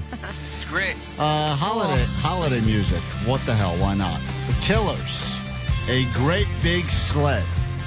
It's officially that time of year, Allie. Soak it in. You love Christmas Bask music. in the glory of the holidays on KROQ. The snowman is shaping up to be. You'll never be in Santa's gang. Never be in Santa's gang. Hey, what's that? Look here. Get him! Here. I guess I'm just a misfit.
Killers with a Christmas classic, A Great Big Sled on KROQ. Allie believes that I hate Christmas music, and that is not a fair statement. I did say that certain Christmas songs put people in a great mood, and other ones have the ability to put people in a terrible mood. Well, it depends. For me, I do enjoy occasional Christmas music, but when there are children singing, I hate it. I agree. I don't like any song where children are singing. Yes. That parumpa-pum-pum crap and all the other ones where it's children having joy and they're like in a little choir. Shut up. What about that song that Klein's kid sang that made him cry?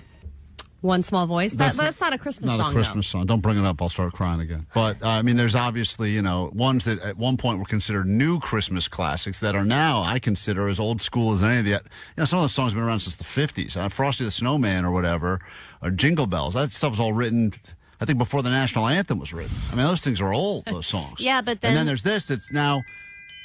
You think this is considered now a classic, a Christmas classic? Of course. Classic? Maybe the most Christmas classic. And even though at one point this was a new one, but there have been bands that have tried to come up with new Christmas songs. The Killers a moment ago and Jimmy Eat World. And a lot of them are just kind of covers. A lot of people like to cover classics because people have already accepted the classics. Yeah, but I think there are a few artists that have made some good Christmas albums. Gwen Stefani's got a good Christmas album. But once again, albums with originals or albums with covers? With originals and some covers. Right. Everyone covers like Santa Baby and crap like that. Right. You got to do the covers because that's like you can't do all originals. Yeah, you have to do some renditions of some classics and then throw in some new ones. And there's some new ones in there that are pretty good. I don't think all new ones suck. See, you can't help yourself. You get all excited. Boom, boom, boom, boom, I gotta boom. stand up. Oh, Jesus Christ. Allie's doing White Lady Dancing. White Lady Dancing. I gotta do it. White Lady Dancing. I got a 3/4 zip up. Yeah, you really have the full White Lady package going right now. So does this music make you upset? Yeah, does this make you upset? Yes, watching you do that makes me upset. More it's the dancing than the music. Okay. No, this one I put in the category of I get sick. It burns quickly for me. Burns quick. I hear it for the first. Yeah, but aren't there a few songs that maybe you forgot about and then all of a sudden you hear them over Christmas and you're like, oh, this is a sweet song. Yeah, for the first few times. And then it just becomes... you're not going to go to a Christmas... Overkill. So you're not going to go out of your way to listen to Christmas music? No. Well, no, I would not go out of my way. But if I heard it, I wouldn't yell, turn this crap off. Yeah, but some of it makes you mad. But I do think... hey, Ricky, you're on KROQ. Hold on. I'll tell you in a moment what I think we should do. Hey, Ricky, what's up?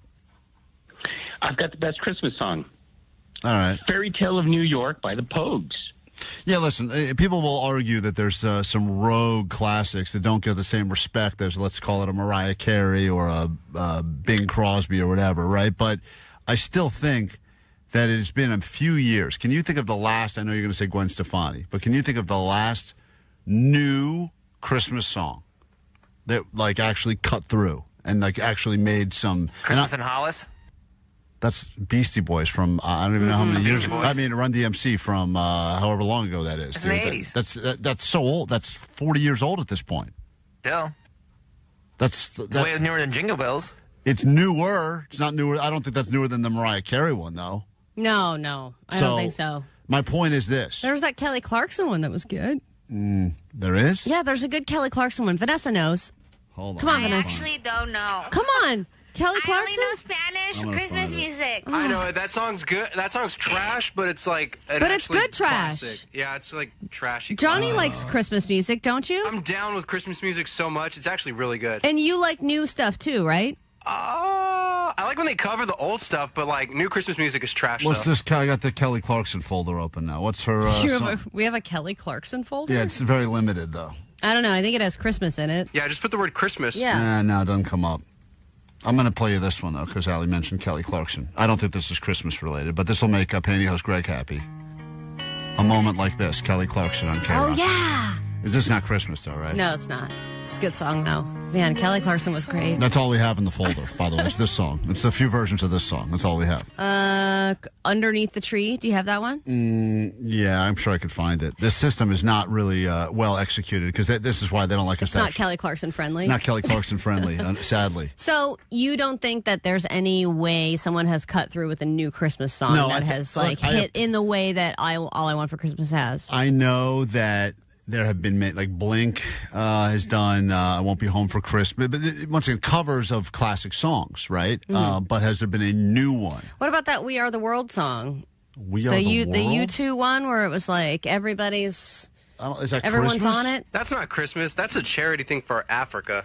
Yeah, Allie. No, there's one that's like it's about a bunch of children that don't have things for Christmas. No. And that's a newer one. And a lot of people pointing out you can't improve on the classics, like Frank Sinatra, old songs, old voice, classics. And I would agree. When I hear that, I don't get mad because I go, that's been around a bit. That feels traditional. Yeah, but then aren't there like ones that were new at the time that everyone was like, oh, that Grinch song, that's stupid. It's never going to hit. And then now it's a classic. Do you remember when we tried to come up with a new Halloween song, when we had Danny Elfman in here, we pitched him our new Halloween songs. Yeah. And it went over terribly. Do you think, I'm being serious for a second. What do we have, a couple weeks? Do you think if we had a week to put together a brand new Christmas song, that we could come up with something that could actually cut through? Would we do a cover of No, it'd have to be an original. It'd have to be an original. No, I don't think we can do it. You know what? Maybe we could with AI's help. Well, with AI's help, you could do anything. Yeah.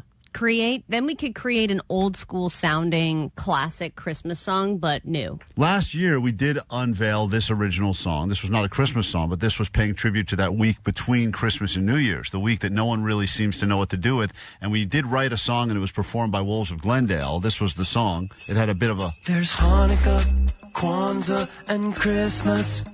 But there's one that we forget that should be just as famous. Dead Week, it's that weird week between Christmas and New Year's. Dead Week, no more food but buying groceries feels weird. Dead Week, what time is it?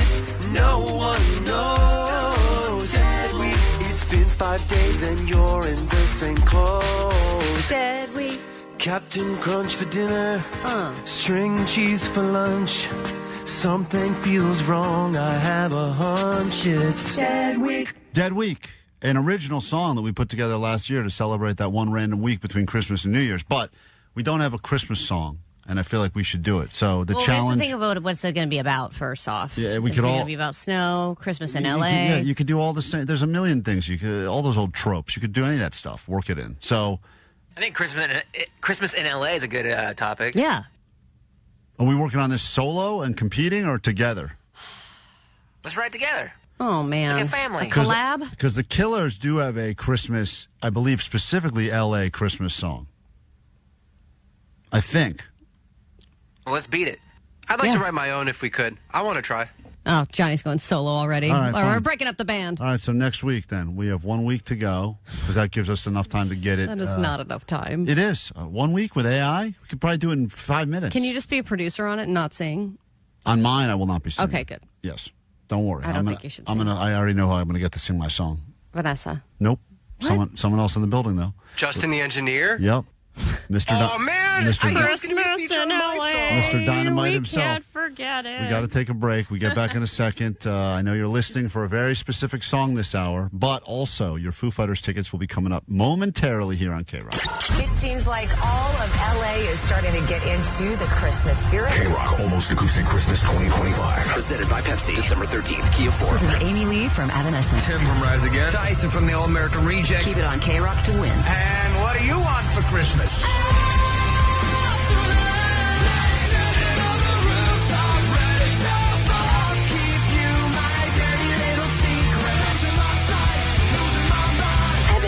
All-American Rejects. Rise Against. Yellow Card. Papa Roach. Social Distortion. The Paradox. Third Eye Blind. Wet Leg.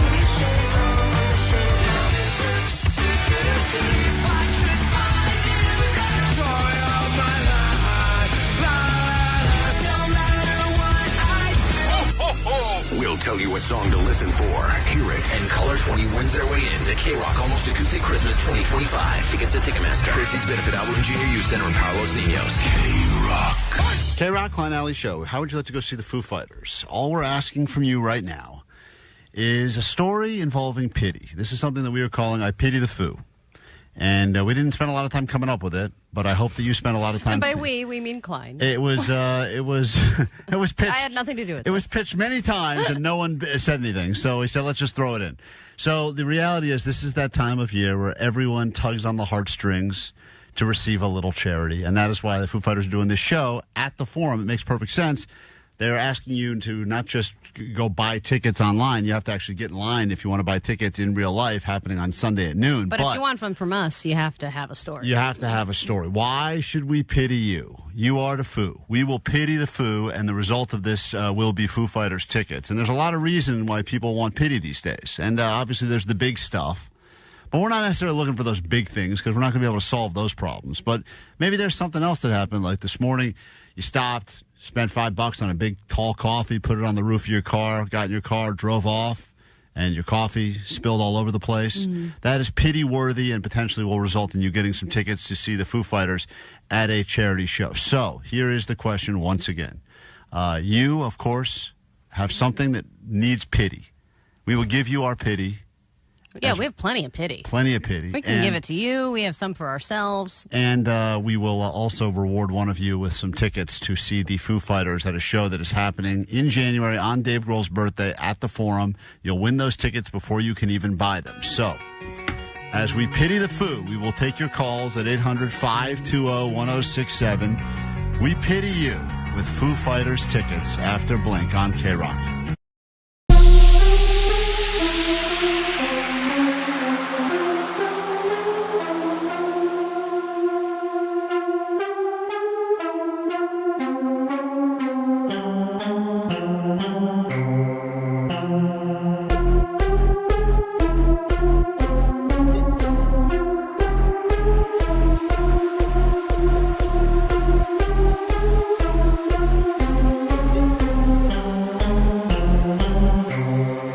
Smash that like button.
Smash that like button.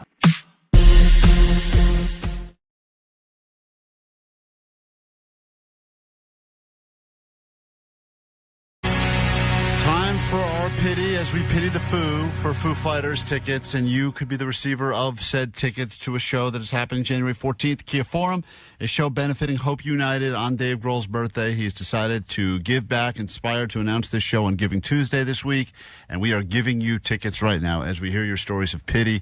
It is that time of year. There's a lot of people ringing that bell.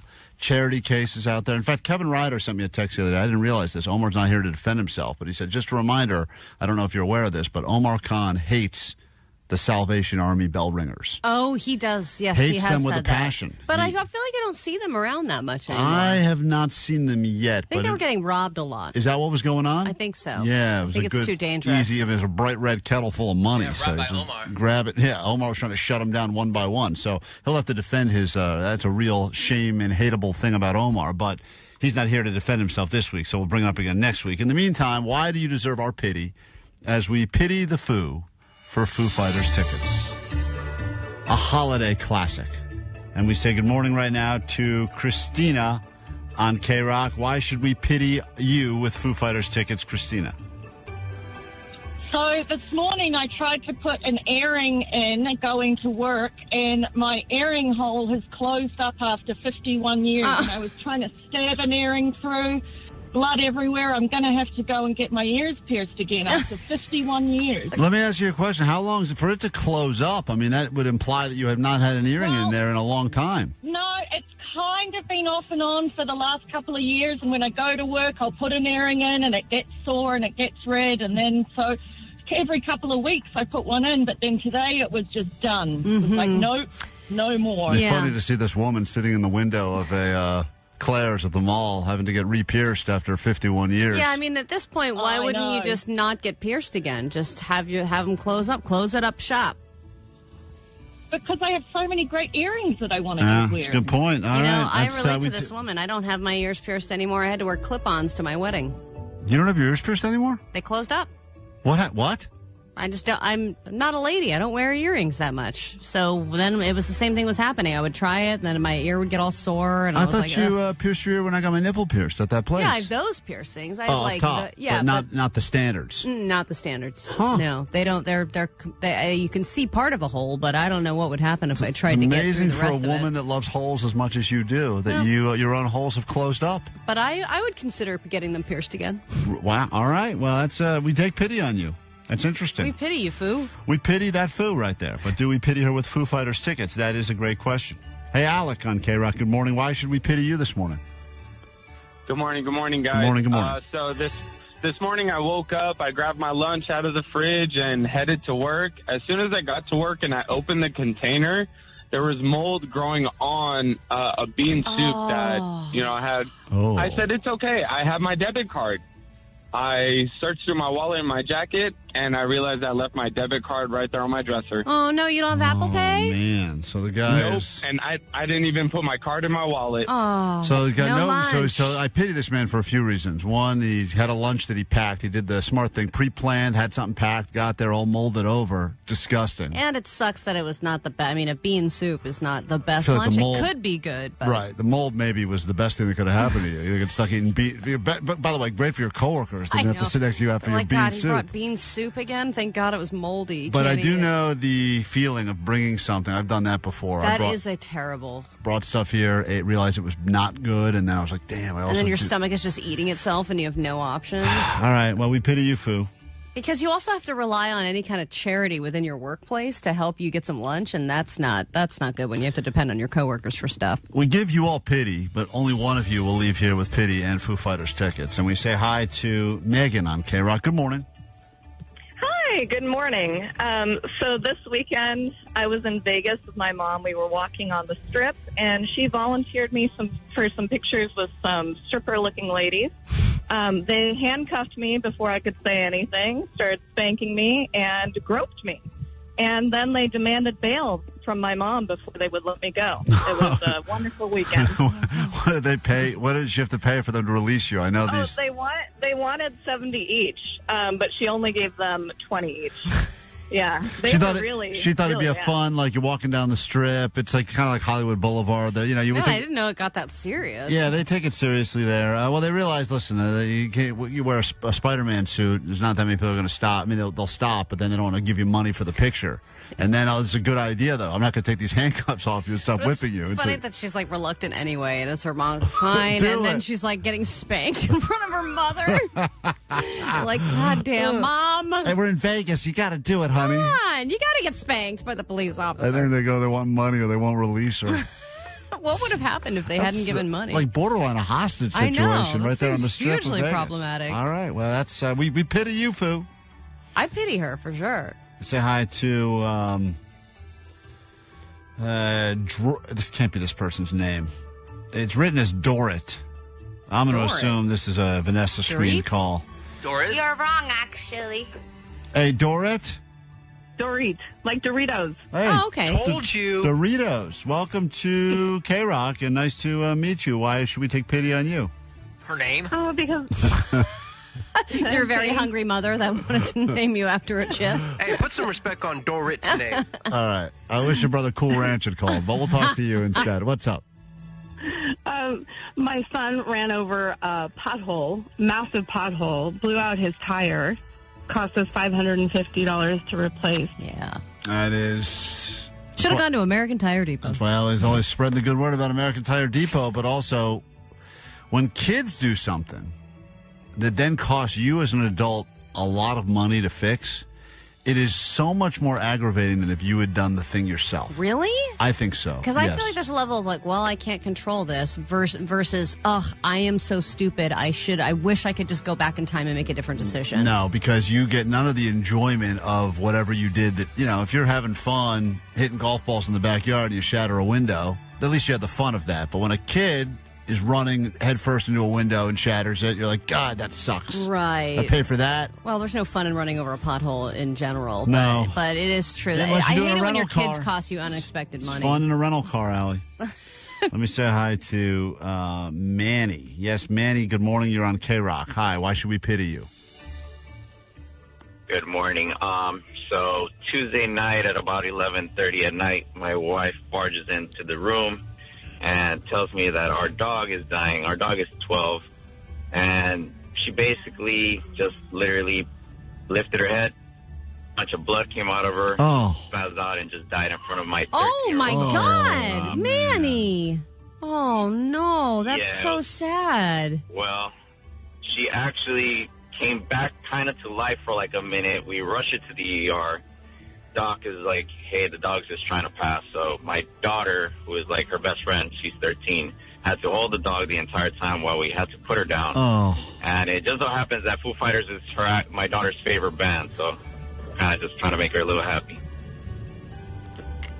Did you just throw that in to tug at our heartstrings, or is she really a big Foo Fighters fan? No, it actually is her favorite band. Do you actually have a dead dog, or was that whole thing made up just to really get to us? No, I can send you the copy of I just paid the cremation this morning. All right, send us that All bill. right, text that over. I don't On want all to the pictures. I don't want to say we're cynical here, but text it over. All right, just saying. I don't know We're if you just a little, I don't know if you heard about the woman that got handcuffed to the strippers in Vegas. We all have And the woman whose earlobes closed up. we all have sad stories. Okay, take two more of these out, and then we have to pick a winner. Are they the rest of them all dead dogs? It's so sad. No, but this does involve something else that is almost equally as sad. We say hi to Tiffany on KROQ. Good morning. Hi, good morning. Why do we pity you, Foo? I work from home. I had an early morning doctor's appointment this morning, made my coffee, started to get out the door in my car driving, and I spilled the coffee all over me on the freeway because, I don't drive much anymore. And then I realized once I did that I forgot to put a bra on. That's when you realized you forgot to have a bra on at that point? Because you don't really go out of the house anymore. These coffee's really... You knocked it over? Yeah. These things are jostling everywhere, all over the speed bumps. Man, I really need a bra. I love that she doesn't drive a lot anymore because she works from home. So the fact that she gets in the car and she's like, whoa!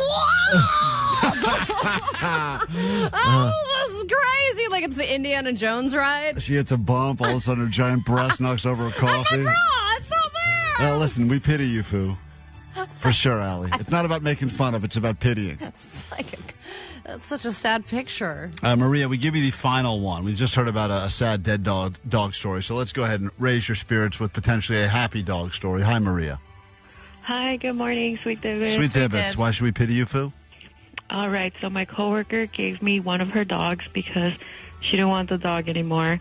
My kids fell in love with the dog, and then 2 weeks later, she changed her mind and wanted the dog back. Oh, no. So you have to... So then do you just tell your kids the truth, or do you fake the dog death? No, I told my kids the truth. We dropped it off at her house. They cried. And I think that's messed up. She said, you can have this, you take this dog. I don't have the whatever space, or I can't handle it. You agree to take the dog. This wasn't a trial period. This was a legitimate, this is your dog now. And then she probably saw you posted videos on Instagram and goes, you know what, that is a cute dog. I miss it. And then said, I want it back.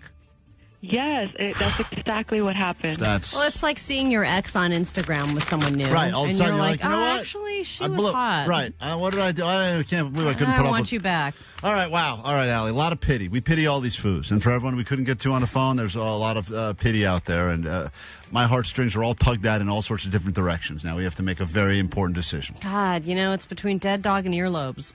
For you, it's dead dog and earlobes? Jake, what are the two you're thinking about? I mean, we heard a lot of pity right here. Yeah, it's giant breasts and dead dog. We don't know, first of all. I love our code names. We don't know if giant breast is the reason her coffee got knocked out. What line is That's she? what I'm hoping. Let me find out what line she's on. How big are they? What's her name? Kathy? I don't remember. It's a giant breast name, Kathy. It's a giant breast lady. So Jake's between giant breast and dead dog as well? Yeah. All right. I am definitely dead dog is in my top 2. If that story is real, it felt a little. Has that guy sent in a picture of the cremation receipt yet? Nothing yet. All right, so I still am leaning towards that. Seemed almost. You think he made that? That's so messed up. The guy just. I pity that foo if he was going to call in with a fake dead dog story to get tickets to a charity show. So you're pitying him for the made up story? Yes. As opposed to the fake dead dog? I mean, the fact that he is doing that just to win tickets to a show that you would be donating to a charity if you were to purchase the tickets. Allie, I don't want to be a total cynic here, but let's just take a second. You think the likelihood of a guy whose dog of 12 years dies the same exact week that his daughter's favorite band, the Foo Fighters, announces a charity show that we have tickets to. It's too many. And it died in front of him? In front of him and lifted its head up just enough to say, please. Please give her tickets to Foo Fighters. The dog. Well, let's say all my life is what it said. The dog has never spoken but said Foo Fighters. I just find that to be a lot. I hope I'm wrong. Well, if that's a bunk story, then I do think giving a dog back, taking a dog back is pretty messed up. Anything in the back room that we're missing out on that were favorites? Because we need to make a decision. There's a big prize here. To me, it's another dog story, but the one that you have to give back the dog because you have fallen in love, and now you're like, damn. Yeah, that's so douchey. Yeah, me too. I actually had to do that once where I had to give back a dog, and it was the worst kind of pain ever. And I've had people die on me. Like, giving back a dog is tough, dude. Aaron, quickly, we give you one final chance to get our pity, and then we have to give these tickets away. Go ahead. Aaron, you're blowing this. You're on the air. On? Yeah, you're on. What's up? Hi, this is actually Alex. But so this morning, my 2-year-old had a blowout, and as I went to change him, I got poop all over my hands. Oh. Then I started dripping blood from my nose, so my first reaction was to grab my nose and plug it. Oh, my God. So you got baby diarrhea on your That's nose. a real pity moment, Allie. Pity that, Foo. All That's right. not made up. That's not something you make up. Shut up, Jake. It's a good question. Let him ask it. Jake, would like to ask if you have giant breasts, sir. They sound a yes. huge. Are you asking me? Yeah, we're I'm asking Alex. you. I know. All right. You're asking me? I'm If the guy's dog died this week in front of his daughter and her favorite band is Foo Fighters, please give them the tickets. only if the cremation receipt goes through. Yeah, if we get proof. If not, a woman who had to give the dog back, right? If not, big-breasted woman. Okay. Deal? Deal. Gotta And take a number break. 4 is baby diarrhea. Hey, good news for you if you didn't win those tickets is we still have not played a song this hour that you're supposed to be listening for. So that's probably got to happen in the next 10 minutes or else we'd be liars. And we are not liars here at KROQ. So listen for that after this. Klein Alley Show. KROQ. KROQ. Klein Alley Show.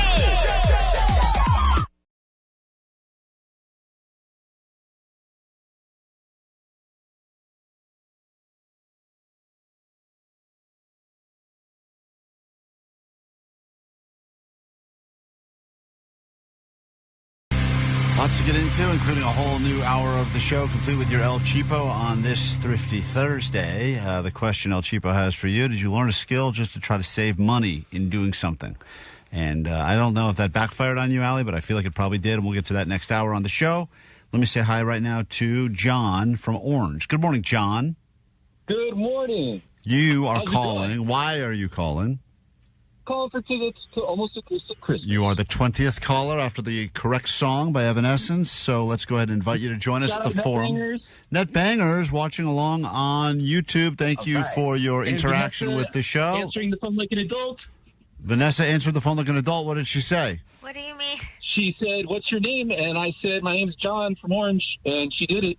Wow. It's crazy because a moment big ago, girl. a guy called by the name of Alex, and she wrote Erin. So I don't know what's going on back there, but we'll go ahead and accept your name is John, and we will see you at KROQ's Almost Acoustic Christmas. Thank you for listening to the show and watching along on YouTube as well. It's like a goodie bag back there. Sometimes you get good stuff, sometimes you don't. You don't a grab bag. You don't know what it's going to be. If I get your name right on the air, it's an effing miracle for the holidays. And by the way, people are leaving a variety of different messages for different reasons on the Goatline live call live as well, including this one, Allie. Someone's very mad at me. I think the same reason you're mad at me, which I can't figure out what I'm doing wrong. I feel like all I want to do is please people, and yet everyone is angry. This message is for Klein. Shout out Netbangers. Klein, my name is Phil, a.k.a. Turtle Book Hockey Club. You may not recognize that name. I do. I have no idea what he's talking about. Turtle, I know. You would not. You Turtle wouldn't Book? know who that is. That's a reference to the fact that I was in the Turtle Reading Group for multiple years of school. You, if you participated, would know that that is one of the fantasy football team names in our fantasy football league that you have not participated in since day one, since day zero. You didn't even participate in the draft, let alone week by week. I did get in. I finally got in the draft for the later rounds. How many of your people did you even pick? I picked, I don't know. 1, 2? No, I picked like 6 rounds of the draft. I made a lot of good decisions. A lot of the players I picked are doing well, I think. I don't know. Yes, you're number 2 in the league. I am? Yes, you're going to the playoffs, and you've made no effort. Are you serious? Yes, you bumped me out of the playoffs last weekend, and you beat me even though you had 3 people on a bye. That's amazing. I don't know how it happened. Oh, it was it's amazing. so frustrating. Probably because of all my deep draft picks I was made. trying to trade with you early in the season because I was like, clearly he just doesn't care. He hasn't even logged in. He hasn't even kept track of any of this. This is why I stopped doing regular fantasy. It's because I don't have the bandwidth. It's not even time. It's just checking and going, ooh, fun. I know, but it doesn't seem to matter because apparently I'm doing great. You're doing great. This guy's all mad about it. You may not recognize that name because you quit on our league, dude. How is somebody going to quit on a money league? Oh, there's money involved? I didn't know there was money in this league. How much am I in for? I don't think it's a lot. I think it was $20 a person. Oh, really? I didn't even know you could win money in this. I thought this was just something we were doing with listeners. No, we're not doing just funsies leagues. Well, that's why I wasn't putting in any effort. I didn't realize you didn't ask because you weren't present. I didn't know it was a money league, so now I'm interested. And you're saying I'm number 2 in the league and I've knocked you out of the playoffs? Yeah, you had Gibbs. You had I played you when you had 3 people on a bye week and Gibbs got like 57 points. Great. He carried your entire team and beat my ass. And I did well that week. I think the computer drafted him for me, but still. Not only that, but you don't even know that you've been killing us. Yeah. You haven't even been setting your whole lineup, and you've been winning. Yeah. So your jackass is in the playoffs. Hell yeah. You knocked Allie out. Good. You knocked out a couple other people. Great. And Good yet riddance. you're still not even setting up your lineup.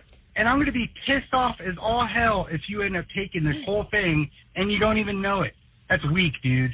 I actually think that's the opposite of weak. That's amazing. Because there's been many leagues I've been in over the years, fantasy football, where I've put in a lot of effort and not done and lost or been last place. There is something to be said for setting and forgetting. Set and forget it, because baby. Because the people that are up there with you, I think first and third in the league are making. They're on the waiver wire every week. They're making trades. They're doing all kinds of stuff to try and stay afloat. And you are doing absolutely nothing. So you're saying I'm in the money already? I think so. I don't know how much you're winning. I don't even know what first, second, third place yet. Well, listen, Turtle, Book Hockey Club, whoever you are. It's on. But now not really. I'm going to start putting an effort in. To be honest, you shouldn't start now. I got logged out one of the early week number 2 or 3. I think I got logged out of whatever league we're doing it in because they didn't set it up in. They set it up in the ESPN one. I don't know. Which is a terrible app. Yeah, it's a terrible app. I hate it. So I got logged out one time during my phone update. I'm not back in. I'm not going to get back in. Let me know how I do at the end of the season. You don't know how frustrating it is for me to go, oh, he's not going to set his lineup. This is going to be great. I'm going to crush him. And then fast forward to Monday night. I'm like, God damn, stupid a-hole. That's great. He didn't even do anything to win. We get into a brand new bonus hour of the show. It starts right now. Klein Alley Show. 106.7 KROQ FM in HD Pasadena, Los Angeles, Orange County. This is the world famous KROQ. Hell yeah. Good morning. It's KROQ with Klein Alley Show. Lots to get into this hour. Just gave away tickets to see Foo Fighters. Just gave away tickets to see Evanescence and all the other bands at KROQ's Almost Acoustic Christmas. In case you're wondering, and you probably are, when will I win more tickets? I will give you that answer right now. You're going to listen to a song by The Paradox. It's called Get the Message. It's going to happen sometime between 1 and 2 p.m. on KROQ today. Sometime between 1 and 2 p.m. I believe that'll be Sluggo playing that song for you right before Kevin Ryder's in. Get those tickets while you can. If you don't want to wait around to win them, you can buy a few pairs left at Ticketmaster.com. Allie, we learned some breaking news yesterday on the Showtime podcast about one of our regulars. Speaking of fantasy, I don't even care about football fantasy. I care much more about our show's fantasy draft. And whoever drafted One Arm Gary, that's me. That's Jake the Nerd, is about to get some serious points from some of the information we learned yesterday. But we haven't heard it from the man himself. Joining us right now on KROQ. This is One Arm Gary. Good morning, Mr. One Arm. Good morning. Hey, we heard yesterday from Tina, I believe, your longtime girlfriend, that you are dealing with a medical situation. True or false? It's true. And what we heard, and why don't you say it, because I don't know, anymore what's real, what's not. But what is going on? Yeah, there's a pentagram growing over my eye, and it's a non-cancerous fleshy growth on the front surface of the eye, and it's covering my eye. And all they say is that to remove it, they just want to cut it off with a like a knife or something. And I don't want to do it because they won't put me out. They won't put me asleep. I have to be awake to do the surgery. Yeah, why? That's the question we had yesterday. So why will they refuse to put you to sleep while they cut this growth off your eye? Because I guess they need me to keep my eye open. Oh, wow. So they really can't put you down. Whoa. Can they tape it. Can they numb you up, though? I mean, did they offer to do anything to take care of the pain, or what is your concern? Yeah, they'll numb me up, but that's all they'll do. So the option is, if you don't let them do this, then you're going to have this pentagram is going to grow over your eye? My right eye, yeah. It's already messing my sight up. I mean, that's pretty cool. You already have one arm. You wear the same pair of combat boots everywhere you go. You're very rock and roll. You're a lead singer of a band where every other member of the band died. This is like the last rock and roll thing you can do is have a pentagram grow over your eyeball. Yeah, definitely. Now, may I ask, is this the same side as your no arm? No, it's on the right side, and my arm's on the left side. All right. So it's a balance out thing. Cool. And what I was saying yesterday in the show overtime when we heard that you may lose your eye and change your name to One Eye Gary from One Arm Gary is that you're actually kind of becoming full-blown pirate at this point because you're going to have... Yeah. That's just... full-blown pirate. I should get a hook. Well, that's it. Listen, if you want to, if you're not going to do the surgery, we're happy to help you with the pirate transition. Yeah, we will 100% cover the cost of a hook and get you a sweet eye patch, and we could change your name to Gary. Oh, there you go.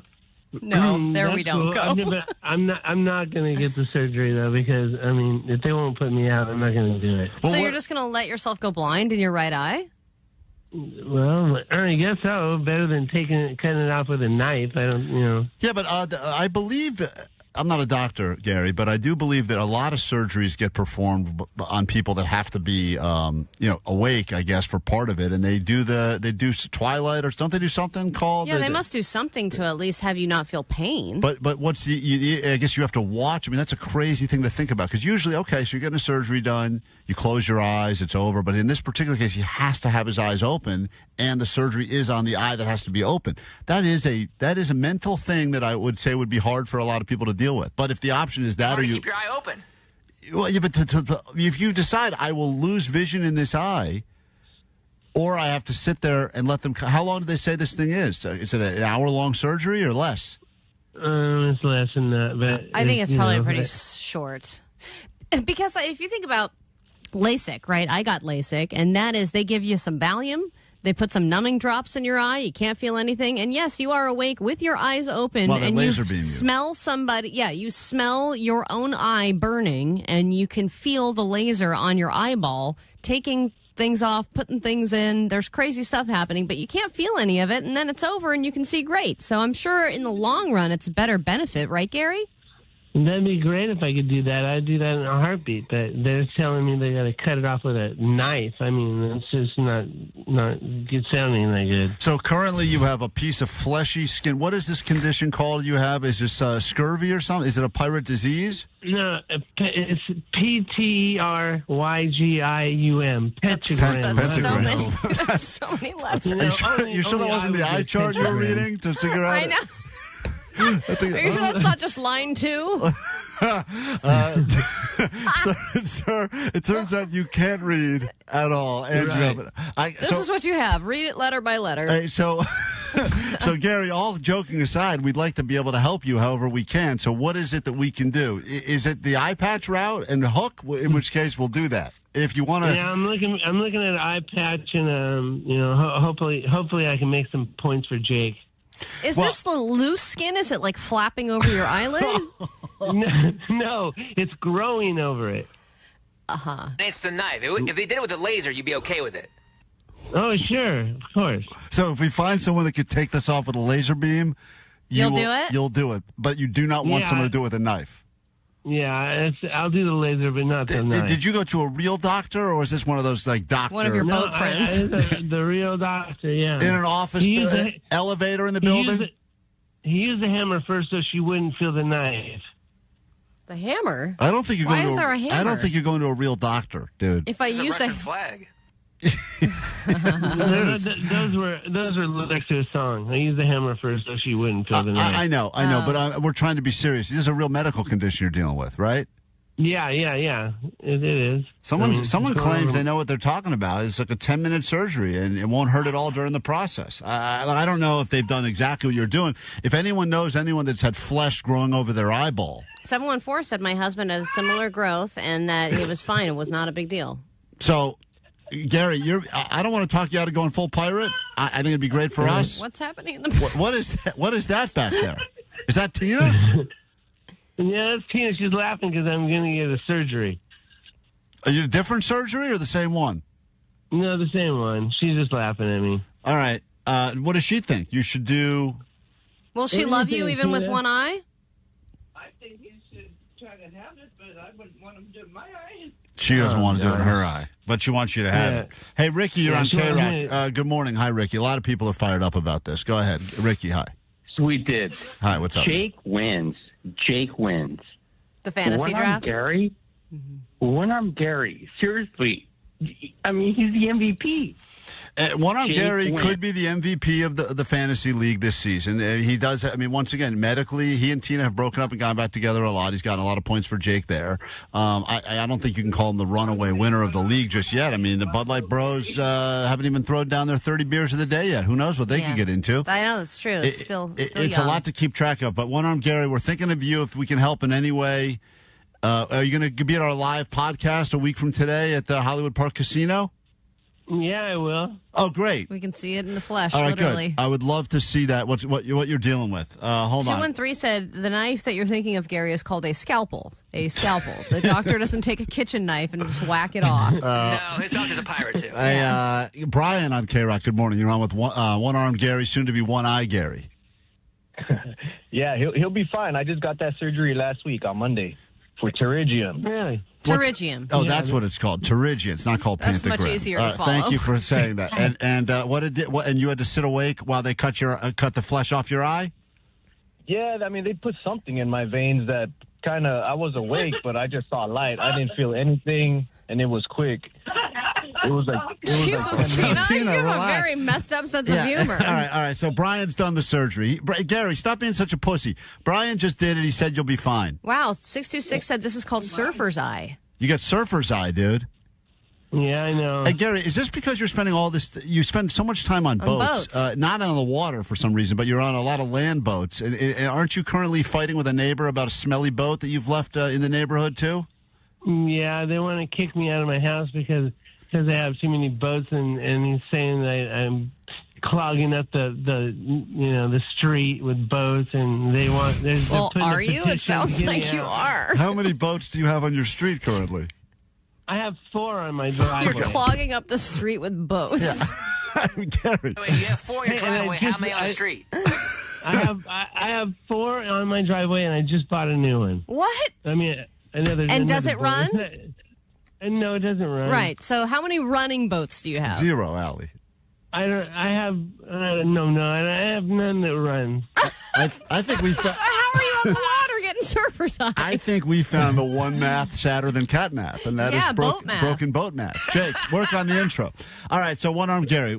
If you're just joining us, this story is really taking a lot of twists and turns. One Armed Gary. We met this guy a few years ago. He called to win a trip to Vegas. He was an Uber driver who lost his job. He's not allowed to drive for any rideshare company ever again because he drove the wrong way on the 405. Then we found out after meeting him in Vegas, the guy only had one arm. Mm-hmm. Which he failed to tell us the first time around. Yeah, and he earned the nickname One Armed Gary, and now he's about to only have one eye, but that's because of his own choice. He's also a great pool player. He beat, except for when he battled Allie for $1,000 in the one grand, one hand pool tournament. Allie did beat Gary. We go way back. If he goes down to one eye, I feel like it would almost be worth a rematch. Because I feel like that's one of those things where he could get Maybe he'd have better aim. I think he would have better aim. Wow. All right, Gary. Well, the story, the plot thickens. Jake definitely gets some fantasy points for this, and we got to take a break. But whatever we can do, if you're going to do the surgery, let us know. But if not, we'll see you on Thursday at the Hollywood Park Casino for the live Showtime podcast from 5 until 7 p.m. And you'll come up there and let us see your condition? Yeah, I'll be there, and I'll get ready for the rematch. Okay. All right, great. That's Gary, everyone. A lot to do. One Armed Gary. We got to take a break, and I'm blown away. But that's Gary for you. All right, Gary, be well. Love you, man. Okay. All right. He actually sounded a lot more lucid than normal. Oh, well, it's later in the day. I think it takes him a couple hours to wake up from whatever sleeping pills he took. I call him at 6. Yeah, at 6, he is like messed up, man. Gary, you on coffee or something today? No, but I'm just getting up. What? Thank you, guys. Did you lose an ear, too? I take back what I said a moment ago. There is nothing quite like Christmas in Los Angeles. KROQ Almost Acoustic Christmas 2025. Presented by Pepsi. Saturday, December 13th, Kia Forum. Hey guys, it's Amy from Evanescence. We are going to be playing KROQ's Almost Acoustic Christmas this year. Evanescence. Wake me up inside. Hey, what's up? It's Tim from Rise Against. We are playing the KROQ Almost Acoustic Christmas. Rise Against. That's when she said, I don't hate you, but I just want to save you. We are rocking and rolling right now, man. All American Rejects. Move along like I know you do. It's Jacoby from Papa Roach, and we'll see you guys at the KROQ Almost Acoustic Christmas. Still Got Blind. I want something else. Wet Leg. Social Distortion. Get the message. The Paradox. No matter what I do. Hey, it's Ryan from Yellow Card, and I'm so excited to announce that we're going to be playing KROQ Almost Acoustic Christmas. KROQ Almost Acoustic Christmas 2025. Tickets on sale now. Details at KROQ.com. Proceeds benefit Al Wooten Jr. Youth Center in Para Los Niños. From Pepsi. Holidays deserve Pepsi.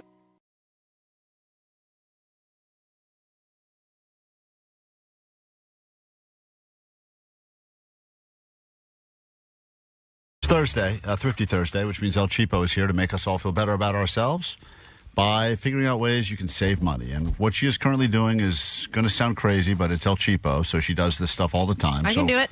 Welcome to another exciting and thrifty edition of El Cheapo. It's time to talk to the kingpin of cheap. Here she is, El Cheapo.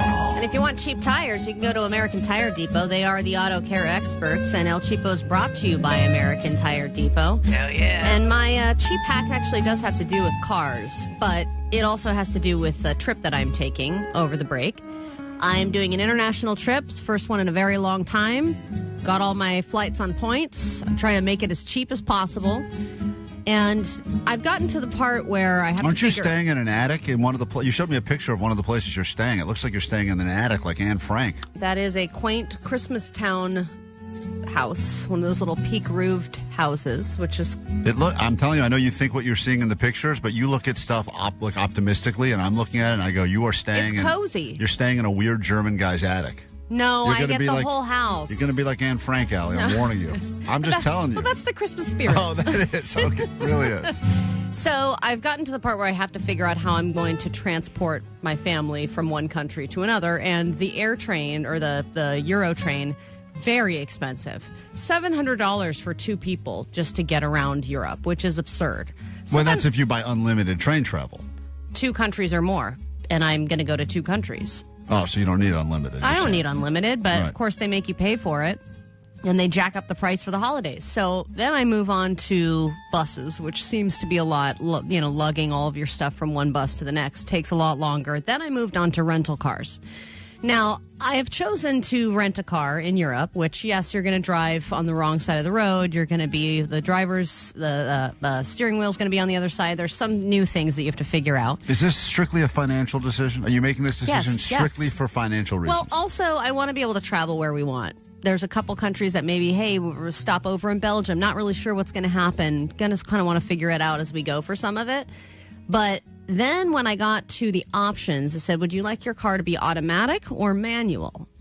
And I said, which one is cheaper? And they said, well, manual is always going to be cheaper because, as you know, in Europe, manual cars are the norm. There's not a lot of automatic cars in Europe. So if you want to save money, you got to choose a manual. Yeah, but those sticks are...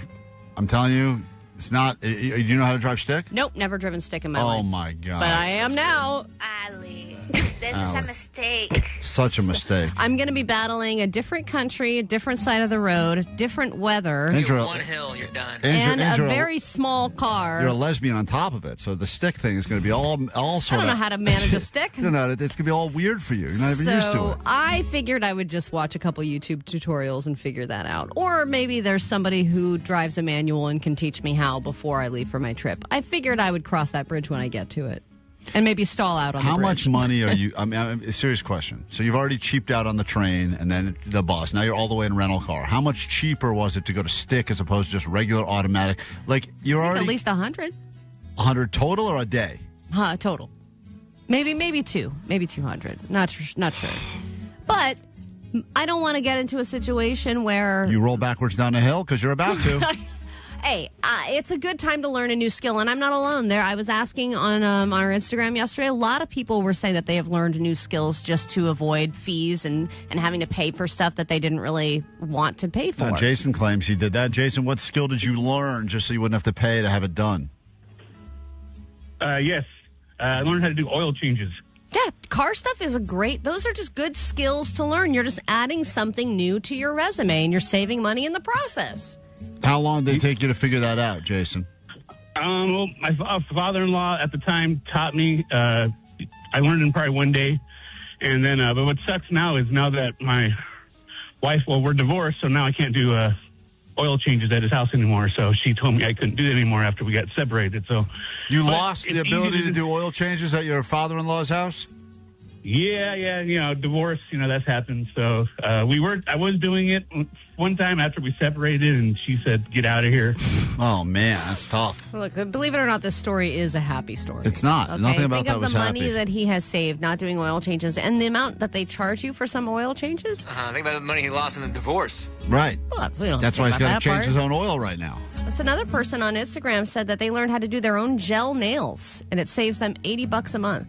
Doing their own nails. Nails is something that is crazy expensive. The markup on that is insane. But here's the thing, because I've given my wife a really hard time because she likes to have her hair, she likes to go to those places that will blow dry her hair, That is complete BS. And we all know how to blow dry our hair. Don't you know how to do it? And she goes, yeah, it's such a long, annoying process. You know what's longer? Going to a hair salon. But she goes, if someone else is doing it, I can sit on my phone and do work. I can actually get work done. That's the point. That's the argument she's made to me, because I look at that and I go, she's not getting work done. You got 2 hands and a hair dryer. You can make it happen yourself. Yeah. You don't have to go to a place and have them do it. No, that is a place where even if you go, you're like, this is my me time. You're not working during that time. Elliot on KROQ. Good morning. Hi, thanks for letting me on air. I'm an Angelino, and I moved to England, and I was so scared to drive on the wrong side of the road that I would not even try for a year because, you think you're in one lane and you're actually turning into the other. On top of that, I just wanted to call in because if you think you're going to drive, like, manual for the first time, like, I just fear that you're going to die, Allie. Yeah, thank you. You're saying what we're all thinking, sir. And you know what? But she's gonna die knowing she had an extra $100 in her pocket, so she's gonna be thrilled about that. 310 said it depends on the country you're in, too. Some of them are on the left, some of them are on the right, so it depends on which country you go to. As soon as you cross another country, you're back on the right side. And they said Allie is making one massive mistake. Learning to drive stick is not easy. It takes a lot of time, and you're going to be left-hand shifting because the steering wheel's on the right-hand side. Yes, that's the thing. I'm left-handed, so it's perfect. I, at one point, did know how to drive stick, and I have not done it in so long that I feel like I've definitely forgotten. And if I were to have to switch and go ambidextrous style and move it over to the other side... And you have to figure out the new street signs. Like, there's a lot you have to figure out on top of that. Your brain is working overtime. You just told us about a regular road trip you did in a car right here in America, an automatic car that pretty much drives itself, and that sounded like you barely made it through. And that was with everything going your way. Imagine adding all these other obstacles in just to save a couple of bucks. Seems foolish. 408, Allie is going to be an embarrassment, the embarrassment American with this plan, who will get ticketed or crash and cost more than what she is saving. I have no doubt that whatever you save, you will more than lose because of this. I don't know how, in what way, but I promise you it's going to happen. 951, I can see the CNN headline now. Crazy white American causes 11-car pileup in Germany. Just take the train, Allie. Jesus, I'll pay the difference. Yeah. See, this is the other thing, is sometimes it just becomes so sad that someone will volunteer to make up for it. Hey, Tony, go ahead. Some people would like to encourage you before you. Once again, the idea in this El Cheapo is you've learned a skill just to try to save some money. Allie's going to attempt to teach herself how to drive a stick car before she goes to Europe. What's up, Tony? I just wanted to let you know that I've driven in Europe, and it's super easy. You adjust within 5 or 10 minutes. That's what I figured. Yeah, because you're a man. It's different. But you learn real fast. Because you're a man. What does that make? He's got a man voice, too. Get that man voice. This guy's a real man, right? This guy's all balls. What do you have, a wheelbarrow for those things? Born knowing how to drive a stick. Yeah, see this guy. Yeah, whatever. I take testosterone. Hey, I'm on your level, bro. Charlie, hi. Good morning. Listen, we just heard Allie tell us how awful it is to drive with Katie in the car. True. Yep. You're gonna be in Europe, driving on the wrong side of the road, trying to figure out directions that you've never done before, and you're gonna have Katie yelling at you the entire time. Yeah, isn't your kid there too? This isn't like a my kid's gonna be. Yeah, you have a kid too. So and I don't think they have car seats there. Great, perfect. Well, it's been real. I did tell her. I said I got us a rental car. She said, "Okay, great, thank you." And I said, "It is a manual stick shift." And she just replied, "No, no, no," in all caps. But Allie said once again, she just saw flashing lights, $100 cheaper. I'm going to do it, which works out to $3 a day cheaper because you're there for a week or whatever. Hey, Charlie, hi. Oh, hold on, we just said hi to Charlie. This is Lewis. He would like to give you words of encouragement. Hi, Lewis. So I've actually bought my vehicle without learning manual. So I think Alex could do it within like 2 weeks. The only hard part would be like the other way around. Within 2 weeks, Yeah. I'll be getting a hang of it by the time I leave. By the time you leave to come back to America, you will get the hang of it. All right, well, El Cheapo proving that there are absolutely no limits to her cheapness. Foo Fighters, KROQ. Good.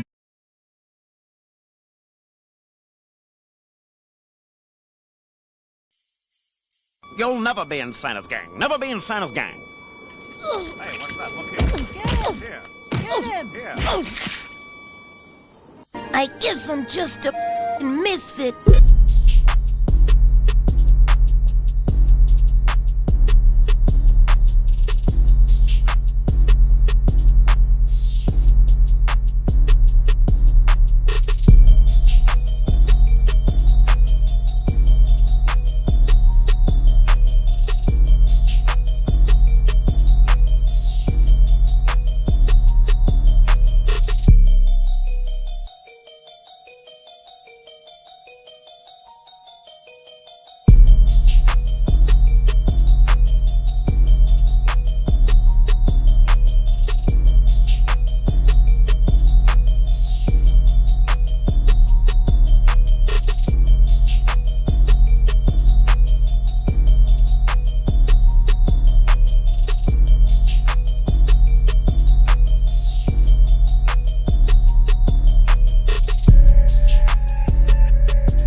This holiday season, remember the less fortunate. Klein Alley Show. The most less fortunate. KROQ.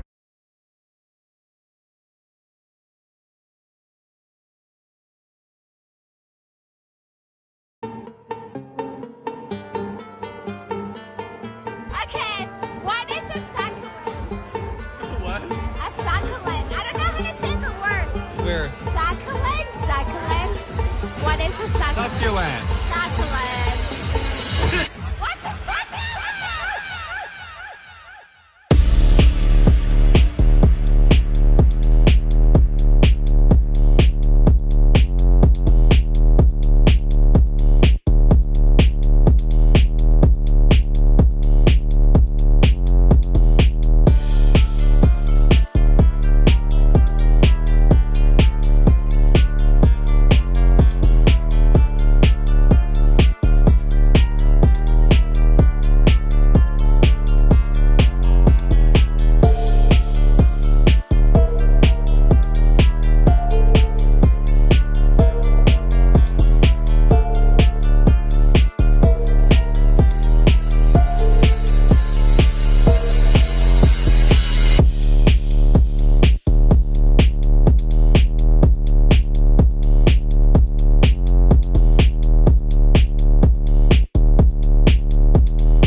And that'll pretty much do it for us. But fear not, Slug will be here, and he's got more songs with him and more tickets for KROQ's Almost Acoustic Christmas. Give you one final reminder, and then I turn it over to Sluggo, and he will remind or not, but between 1 o'clock and 2 o'clock today on KROQ, sometime in that hour, you will hear a song from The Paradox. And when you hear that song, you call and get your tickets for KROQ's Almost Acoustic Christmas. Number's 800-520-1067. Store in your phone. You may need it when you least expect it. All right, takeaways from today's show, and then we'll get into everything we have in store for you tomorrow. I just want to mention, week from today, we will be at the Hollywood Park Casino for a live showtime, 5 to 7 in the evening. If you'd like to RSVP and lock in one of those limited edition runs with the Sweet Dibbits shirts that we finally got made, please do so. Link is on our socials, Klein Alley Show. You can probably find it on KROQ somewhere. But that's the best way to RSVP to make sure you're locked in for the shirt. And then when you're out there, everyone who shows up will get the $20 match play, and we'll be giving away some VIP Acoustic Christmas tickets as well. And that's all happening 1 week from today, 5 to 7 p.m. for the live showtime, the pube cut, and much more. All happening at, I don't think they want us to promote that specifically, but that will be happening there. And that's at the Hollywood Park Casino. Right there, real close to Randy's, the original. So you better believe I'll be getting donuts on the way in and the way out. All right, takeaways from today's show. What do we got? 818, my takeaway is if Klein gets your name right, it's a holiday miracle. Really is. 213, millennials are a bunch of leotards. You need context for that. Without context, that doesn't make a lot of sense. But you can hear the Generation Wars from today, and that'll be available in the podcast. Please download, subscribe, and share it with a few friends, even if they don't want it. 925, don't clog up the streets with all your boats. Good You might point. lose an eye. Yep. Let's see. 909, my takeaway is sock drawers are for hiding Mother's Day cards and dildos. Everyone knows that. And 626, my takeaway is Kathy is a big boob name. Apparently it is, and she spilled her coffee today because she forgot to wear a bra. Whoa! So watch out on the roads. Jake, you have a takeaway? Yeah, don't name your kid after a chip. Never name your kid after a chip. Dorit. Seems good at the time when you're starving, but then later... I don't have enough energy to write O's. Is that too on the nose? I call her Dorit. Yeah, well, anyway, thank you. Dorit. Thank you for listening and calling the show today, Dorit. It was a pleasure to meet you. Allie, takeaway? My takeaway is if you're going to get a back tattoo, remember to shave your back first. Got to shave the back or no one sees the tattoo. All right, we'll do it tomorrow. Try to do it better. And Omar, go ahead. I missed that voice of yours. Why don't you go ahead and take us out today? That they feel that that you know they feel that